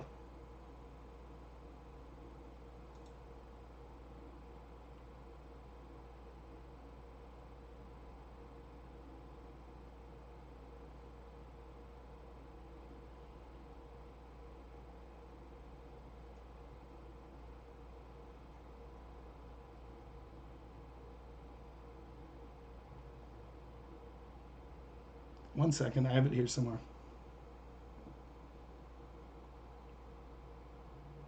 I went through the whole video.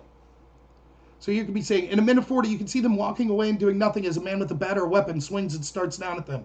The whole time they were beating through, the counter-protesters basically silent while the others scream at them things like, watch my bat. At 3:25, one of the leftists throws his stick at the protesters. Up until that point, there was no violence yet in this video. The guy that had the stick thrown at him spits back. At 3:50, the leftists start yelling, yeah, let's go, N-word. At 4:10, another leftist throws something. Still no violence from the right yet. At 5:34, leftist guy in pink shirt starts swinging his bat at someone hitting them. Now it escalates. Right-wing guy pepper sprays guy in pink shirt that was hitting him with the ball bat. 2 leftists chase down right-wing guy and stomp on him at 5:39. Then the right-wing guy swarms 2 leftists stomping the guy. By 5:46, it's an all-out brawl by people on both sides. Film goes forward and everything looks calmed down. 6:44, a leftist protester comes up and then swings and then runs. Guy hits, collapses, and doesn't get up. Cops let the attacker go, punch right-wing guy. 7:05, right-winger is saying, we were just walking away and they're attacking us. Do your job to the police. 7:40, left-wing guy screaming at the media for protecting right-wingers. Did the news report any of that? Now, sadly, that video has been removed. Maybe not. Just remember, Durst is the worst. Here. Durst the worst, bitch. Declared an unlawful assembly. You would leave the area immediately. You will be arrested. Let me pause this and we'll see if I can timestamp. Whatever, it doesn't matter. I don't have to show it. That was the point. These people were all saying, oh, it was just Nazis on one side and the other side was totally noble. Not true. There were plenty of people on the left starting crap.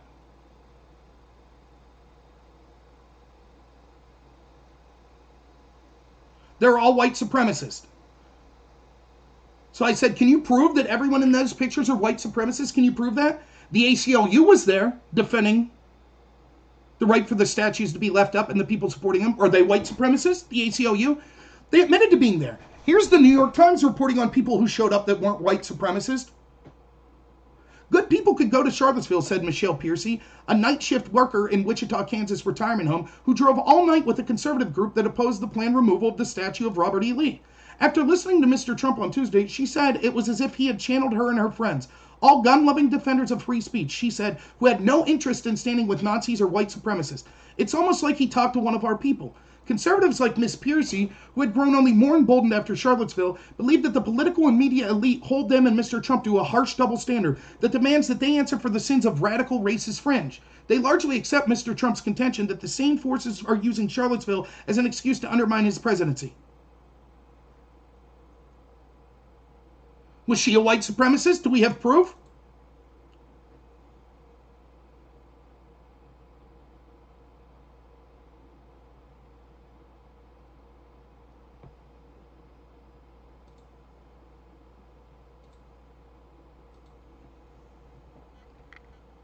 It's a lie.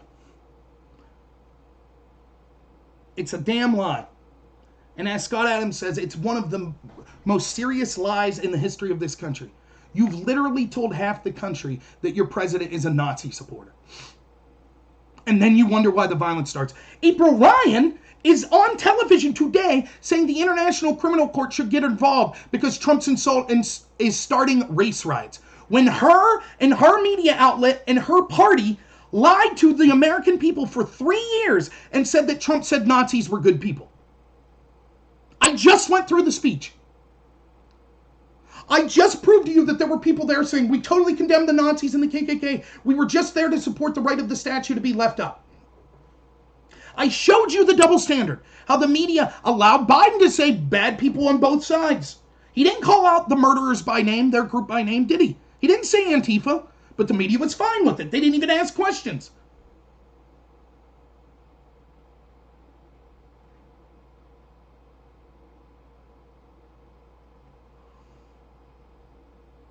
They're liars. They come into chats like mine. They're of the utmost a belief that they're so much smarter than everyone else. By the way, the debate I'll be having in a couple weeks, these people don't realize. I need to start doing more on Above Top Secret again. What they don't realize is I've had these debates with people for a long, long time. Here's me on June 1st, 2020, writing. You ready for this?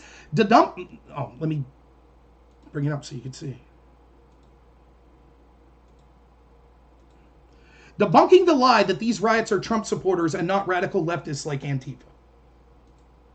It's hard to believe this needs done. You can find everyone from Joy Reid to Resla Islam to every Dem mayor saying white supremacists or Trump supporters are behind the riots. Heck, check out this whole thread. People can't decide if Antifa is good, if they don't exist, or if they weren't at the riots and it must be right-wingers. So here we go. Let's start with the obvious. Why would right-wingers be rioting at the White House? Or why would they be mobbing this guy in a MAGA hat? Here, let's watch this video, shall we? These must be Trump supporters here. Mostly peaceful, right? See this guy? He has a MAGA hat on. Or he's holding it in his hand now. He took it off. Mostly peaceful, right? Mostly peaceful. Ain't that right? They're mostly peaceful. Can someone show me one video of a mob of Trump supporters beating someone in a Biden hat like that? Or a Hillary hat? Anyone? Can anyone show me? But we have to believe these are Trump supporters that are beating that guy in the MAGA hat. You get that? This is June. This actually happened in May. In late May, that happened. Didn't hear much about it, did you? I was talking about it on my channel. Hell, things happen so fast, I don't even remember what happened last week with all the terrorism we see. But that happened. Oh, that must be Trump supporters. That's what we were told, Trump supporters. Why would they be beating this guy with an American flag? Does that seem like something? Do these look like Trump supporters to you? Let's take a look. I do have a lot because we're fucking done with people like you. I have an opinion.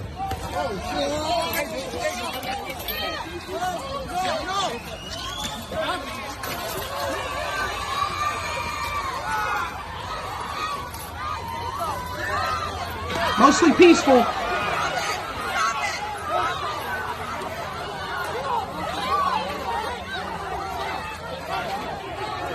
This is Portland, by the way. Ted Wheeler said nothing was happening.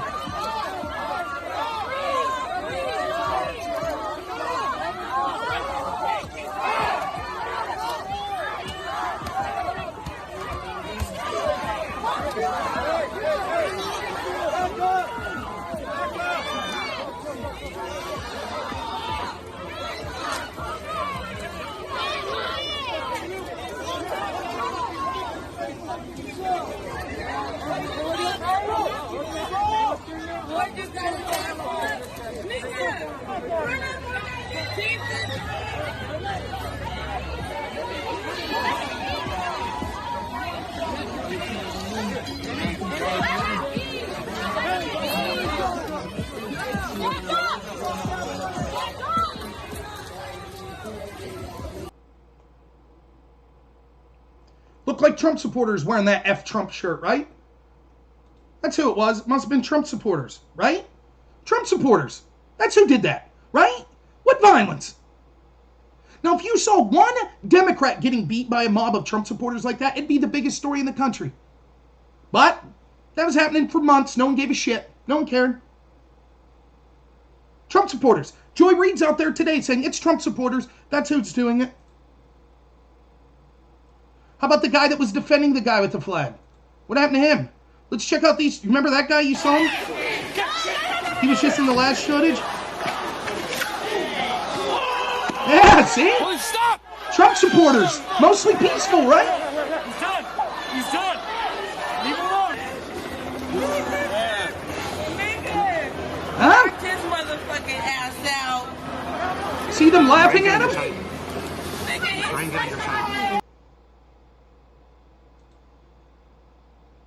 That's what happens when he deserves it. He was waving the American flag. Hell, he was just sticking up for a guy the mob was beating that had an American flag. And so you see what happens. Trump supporters, right? That was a Trump supporter that did that. These people are full of it. I could post dozens of those.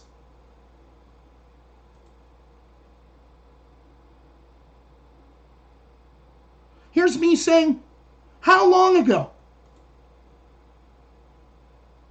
So today's big brain take of the day comes from, ironically, a man who's eaten brain, Reza Islan, formerly of CNN. Now, you can see here in this tweet that he's quoting another mainstream media journalist who says, Minnesota says the protesters are white supremacists, and Reza Islan says white supremacists equals Trump supporters. There are Trump supporters burning and looting. That's who it is. It's Trump supporters. Now, I know what you're saying. I thought it was Black Lives Matter and Antifa. No. It's all white supremacist Trump supporters, because we know all white supremacists are Trump supporters, as Reza Islan pointed out here. So, yeah, you were mistaken when you thought this was left-wing domestic terrorism. Actually, it's Trump's fault again. It's his supporters. They're racist. Now, they didn't provide any evidence of this, but look, CNN would never lie, right? They don't have a political agenda or something. We could always trust CNN to tell the truth.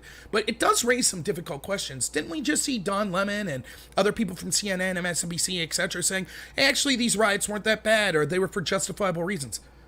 Well, if there was white supremacists rioting, why was Don Lemon and CNN and MSNBC behind them?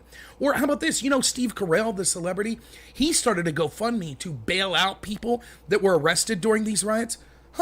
Hollywood personalities bailing out Trump-supporting white supremacists? Seems really odd. Maybe someone should have to answer for why they're defending white supremacists like this.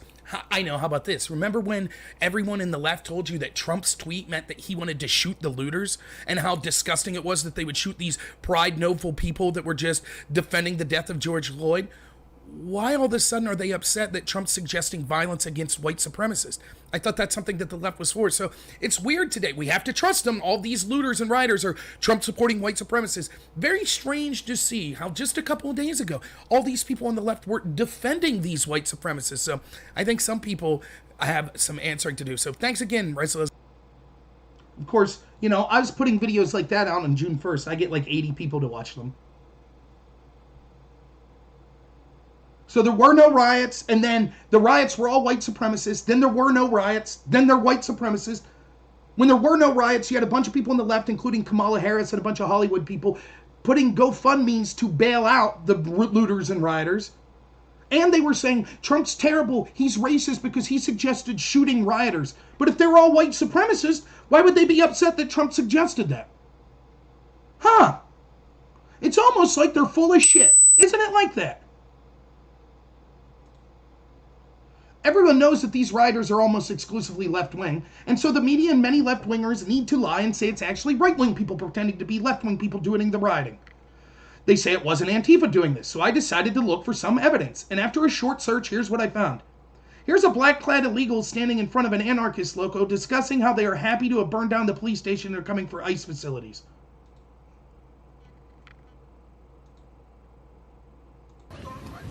On native lands for George Floyd, and about the citizenship question, we're going to get right into it. We don't want citizenship. People who are non-citizens, who are undocumented, you best believe we are not afraid, and we are definitely in the shadows, and we are definitely illegal. I'm drawing upon the ancestors right now to give you guys the real fucking truth. We're not just fucking victims of the deportation machine. We're fighting back from the inside, the ICE detention camps. And today, these days, right now, we are celebrating the burning down of the 3rd precinct here in Minneapolis, but fuck it, we are... Trump supporter, right? There's no such thing as Antifa. No, it's Trump supporters, right? That was a Trump supporter, claiming he's an illegal alien. He's fighting white supremacy. They're hiding in the shadows. They're happy that they burnt down the 3rd precinct. Trump supporter, right? Right? That's what we were told. This is Trump's fault. Right? June 1st, I'm writing this. June 1st. Here's Antifa tweeting out tactics for how to riot. There are many ways to participate in the protest, each fighting our own way. Shield soldier.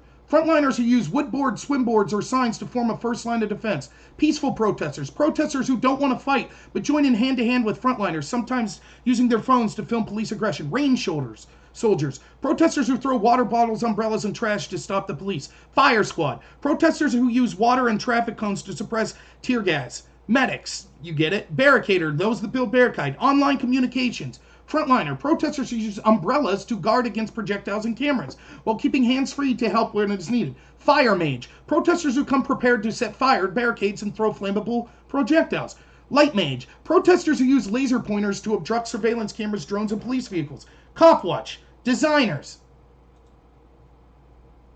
That's an Antifa Twitter account putting that out there, but Antifa doesn't exist.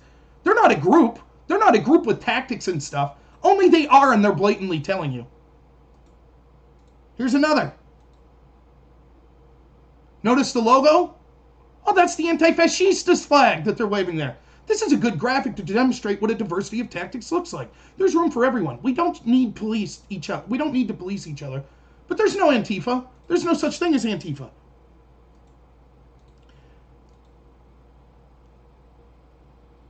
Always keeps your houses clear of anything incriminating, says this Antifa account. Live communism, spread anarchy. Anarchist news website in Pittsburgh, PA. They don't exist, though. No.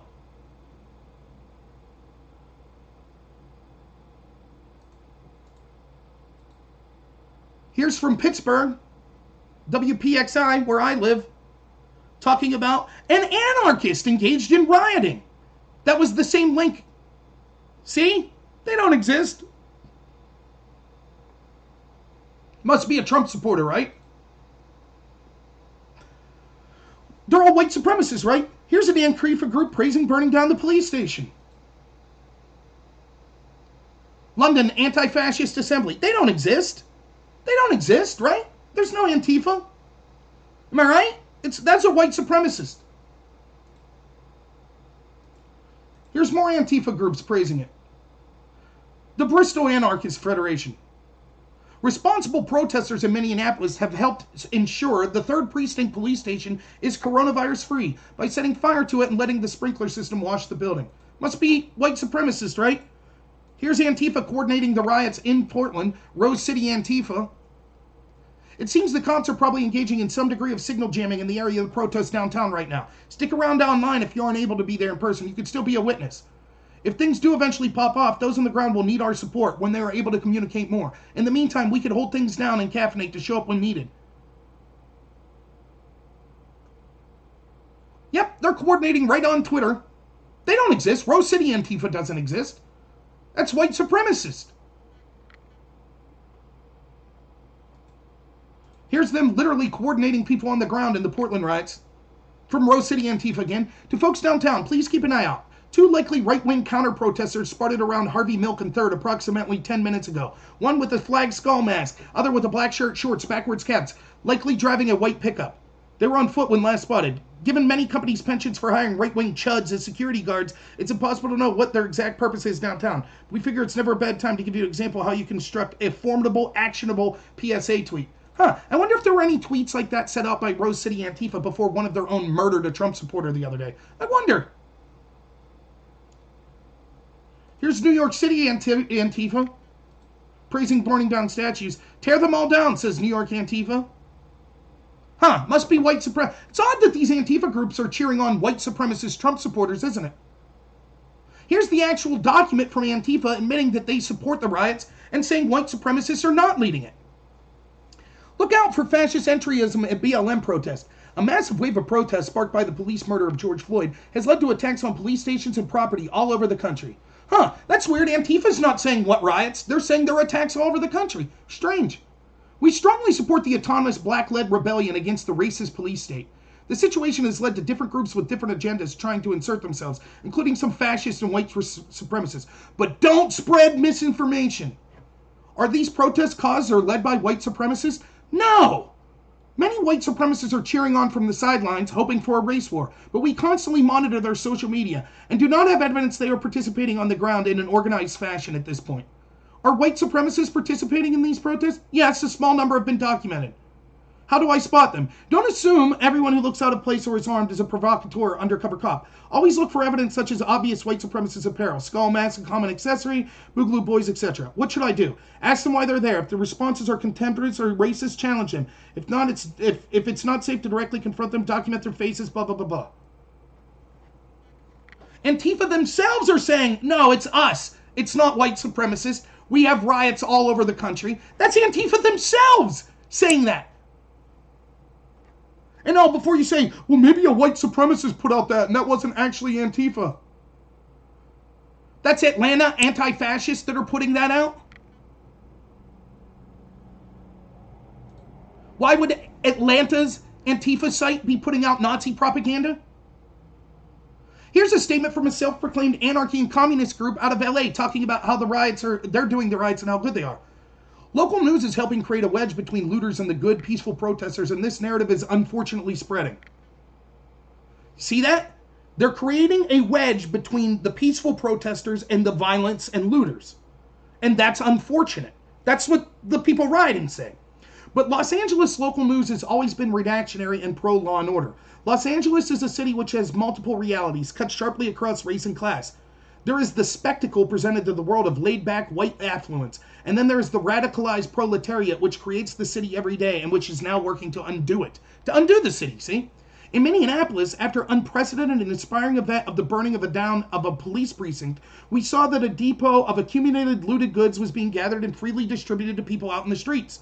Something which interested in communization would call a communist measure. But the need for communism does not fall far from theory, but rather it's the lived experience of the proles which constitutes what communism can and will be by responding to the very real material and personal conditions.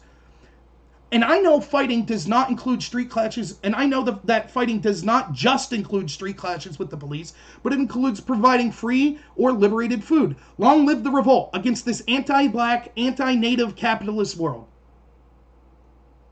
Another Trump supporter, right?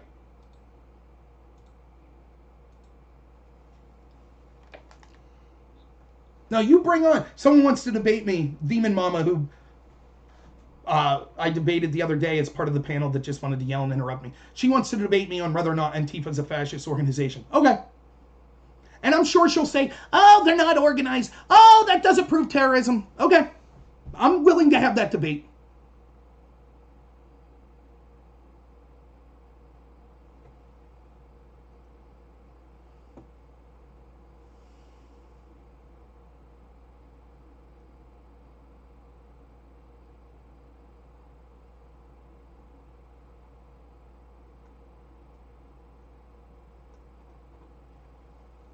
Missing the chat. What's going on? But do you see This was June 1st I was writing this stuff. Now, since then, the media told us there were no riots. Antifa's out there in public saying, yes, there are riots. Yes, we encourage them. Black Lives Matter, communists are out there saying, of course there are riots. We're doing them. We encourage them. It's a great thing. They're putting out flyers on tactics, all in public, all in the public view. And we're being told, no, that's all a lie. Mostly peaceful. They're mostly peaceful. And now, once more, the story has changed. Of course, there have been riots all along. It's Trump. These are all Trump supporters. It's all Trump's fault. Why are they rioting again? Against capitalism? Anti-nativism? The structures of the country being white supremacist? Even if you believe that and you believe Trump is part of that, how the hell did Trump create this? They weren't going to riot anyways? You're damn right. Andy No deserves a Pulitzer if it meant anything now. That's what the real media is. Independent people. How about this? How about the guy from, was it the Daily Caller? That literally was on the street in Kenosha when Rittenhouse shot that first guy. He ripped off his own shirt and tried to save that guy's life. That's a journalist. But he gets shit on because, oh, he's not part of the mainstream media.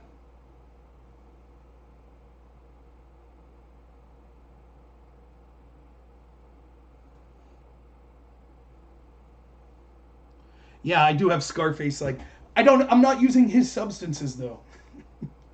So I will be winding down here though. Richie McGinnis, that's his name. Absolutely. Thank you, Luca. You're on this, man. So remember that. You guys want the link to my thread there? Next time someone tells you Antifa isn't real or these are white supremacists.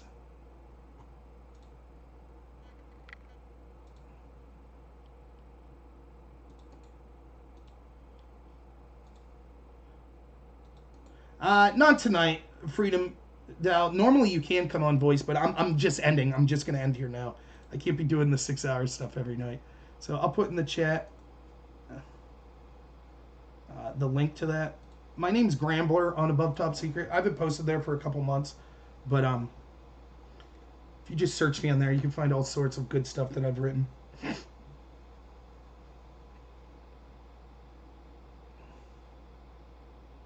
Yeah, the rioters are on call. They have tactics. They're being funded. And look, you know, Trump said today or last night in an interview, he said they had someone get on a plane with them and they were all in all black on the plane. They were bad people and everyone's like, oh, this is a joke. This is such a joke. Maybe, maybe not. That's what she said when he mentioned about being wiretapped. Turned out that was true, huh? It is undoubtable that these people are being financed. Undoubtable.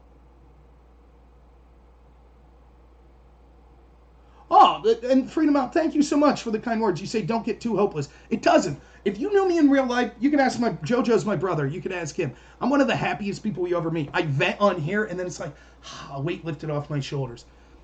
I'm very good at separating this stuff. Listen, we'll all meet our end someday. We all will. When I'm on my deathbed, whether it be a week from now or 100 years from now, maybe technology. All I want to know is that the first thing is this, that the people that meant the most to me in my life, that I helped them out in their life. Rather just being funny or being a good guy, that I brought something to them that was worthwhile. That's the first thing. And the second thing is, was I principled? At the end of the day, I am my own judge. If I lose my job for speaking out on this stuff, so be it. If I'm attacked, so be it. You know, my co-host on my radio show, Todd Bartlett, his car got firebombed 2 weeks ago for reporting on a story of sexual assault that was covered up in Williamsport. Firebombed his car. The end comes from us all someday. I don't want to be laying on my deathbed thinking I was a coward when it mattered most that I was quiet. So that's why I speak up. And I enjoy doing it. So you might think I'm wrong, but I'm not advocating for violence. I'm not advocating anything immoral. I'm not advocating for silencing the people that disagree with me. I talk to them freely.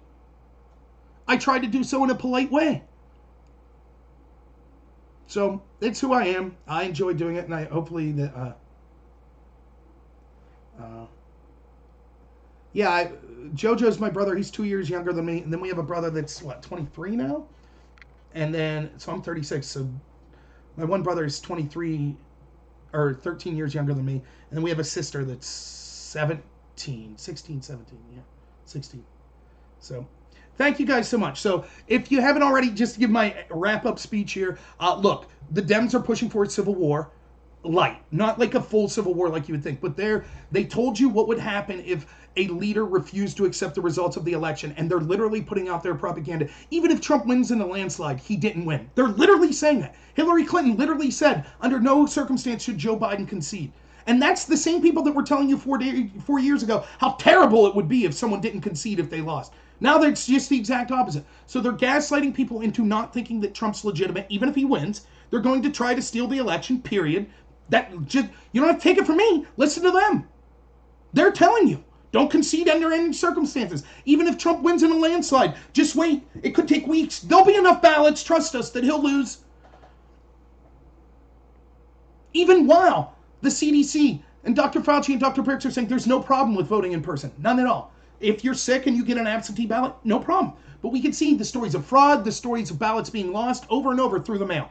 Why do the Democrats that want every vote to count want people to use a form of voting where 5 to 6% of all the ballots are going to be lost right out of the gate? Why would they support that? It's garbage. They're trying to steal the election. And the idea that this is white supremacists or Trump supporters or it's Trump's fault is laughable, as I was proving on June 1st.